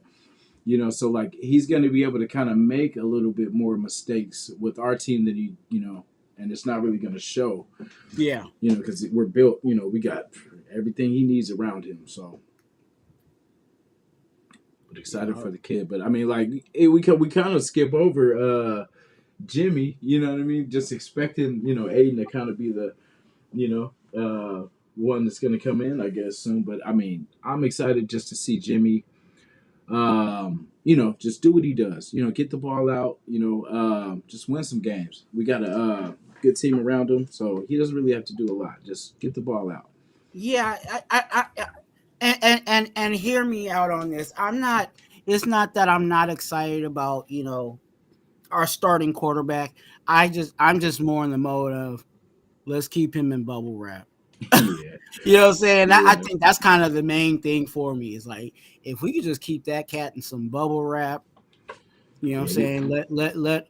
Let him holler at the X's and O's, you know what I'm saying, on the sideline. You know what I'm saying? I'm trying to keep it PG, you know what I'm Yeah, saying? But if y'all could read between the lines, you know what I'm talking about. You know what I'm saying? Let him holler at the X's and O's and keep him in bubble wrap. I think we'll be all right. yeah, definitely so. Yeah, it's a bright future, man. Like I definitely feel confident. Want to just see today, just kind of just so we can kind of get ready and finally move on to Denver. Yes, sir. And then like I said, I'll team with you too. We'll get some pregame. Looking forward to Denver. We'll break down some stuff coming up too. For You know what I sure. mean? Oh yeah, I'm excited, brother. Yeah, man. What you got going on for today? Man, just chilling, watching this game. You know what I'm saying? I'm gonna try to catch. I know there's probably some other games. I am not just, of course I'm a Raider fan, but you know what I'm saying. I watch football though. You know what I'm saying. Yeah, I'm a fan of football. You know what I'm saying. So I talk. That's why I can talk about, you know what I'm saying, these other teams and their players and everything else because you know what I'm saying, I'm a student of the entire game. yes, Um, sir. so that yeah, I watch because because you do have to learn um something about the other teams. See what Mhm. they're doing, see what trends is going on over the league. You know what I'm saying? There's a lot of things um that you would be missing if Yeah, all you watch was just all I watch is my team. You know what I'm yeah, saying? Like, yeah, yeah. you Like miss. yesterday, so it's hard to do, but like the Charger Niner game, but Yeah. of course we play the Chargers, so of course I want to see their players and stuff like that, who they Hmm. got, and like with Denver too, I was watching, but it's hard. The yesterday's game was so hard to watch the Niner Charger because I hate them both, and like it just Right. but it's business, man. It's business at the end of the day. We just trying to see what they got, and they look fast. They look Mm. like they got a lot of weapons, so that's the Chargers aren't going to be no slouch, but. Um, We we Herbert's kind of like he's a gunslinger for sure. Like, but oh my goodness, there were so many plays like where he just got the ball in there. Like he puts the ball where it needs to be, and it's usually like these low where only your guy, their guy can get them. yeah, So like we're gonna have to jump routes, and we're also gonna have to get active on that floor, man, to get these incompletions. for real. They definitely. And then also I noticed even with the Chargers because I watched that game too. Mm, Even though the Niners was they didn't even have a kicker out there, which is a yeah, whole nother that's their problem. I don't like yeah, that. But yeah, with the Chargers, we got to get ready because you were talking about Duke Shelley. We got a Meek on this team. You know what I'm saying? Um, all their wide receivers, I think outside of maybe one, is all like six, six, six yeah, three. You know what I'm yeah, saying? Like they got some tall wide receivers. So get ready. Get yeah. ready for that because I think a lot of we're gonna see a lot. I'm not trying to tell them how to beat us, but Mhm. there's gonna be a lot of jump balls. Yeah. Uh, you know what I'm saying when we get to them, just because of their personnel. So, It seems like they've always been like that too. Remember Malcolm Floyd, all those cats like from back, mhm, Vincent Jackson, all these big receivers. They've always built their teams like with these big wide mhm. receivers, man. Like, and yeah, we're gonna have to battle. It's gonna be some. Because even their Mm, number one wide receiver, well, number one round wide receiver, he's another tall one like Mike Williams, they got what Quentin was it Johnson or Johnson? something. Yeah, yeah. So that's gonna be and then Mike. They still have Mike. What's his name? Mike Williams. Yeah, So they're not so Keenan Allen. yeah, Keenan Allen. So speed is not really their game, it is that size. You know what I mean? Mm. That's where they kill us at. So we just got to get better. We have to be faster than them. You know, they're taller, but we got to be faster. Mhm. And that pressure, we got to get that pressure to because Herbert can run too, but he likes to just stay there. He likes to stay in the pocket and throw. Yeah. You know what I mean? That's where he's pretty much most comfortable. But he can get to the outside. He can make plays. But, you know, we definitely want to get to him. And if he's going to be in that pocket, that means we got to get to him then. You know what I mean? Like, we have to force him these early throws and rush these routes. Facts. Yeah, man. I'm getting fired up.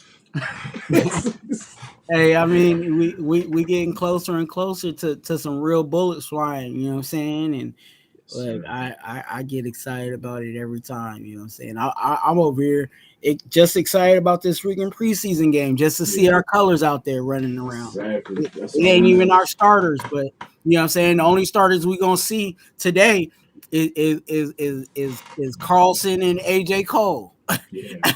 You know what I'm saying? Those are only starters we're gonna see, and our long snapper.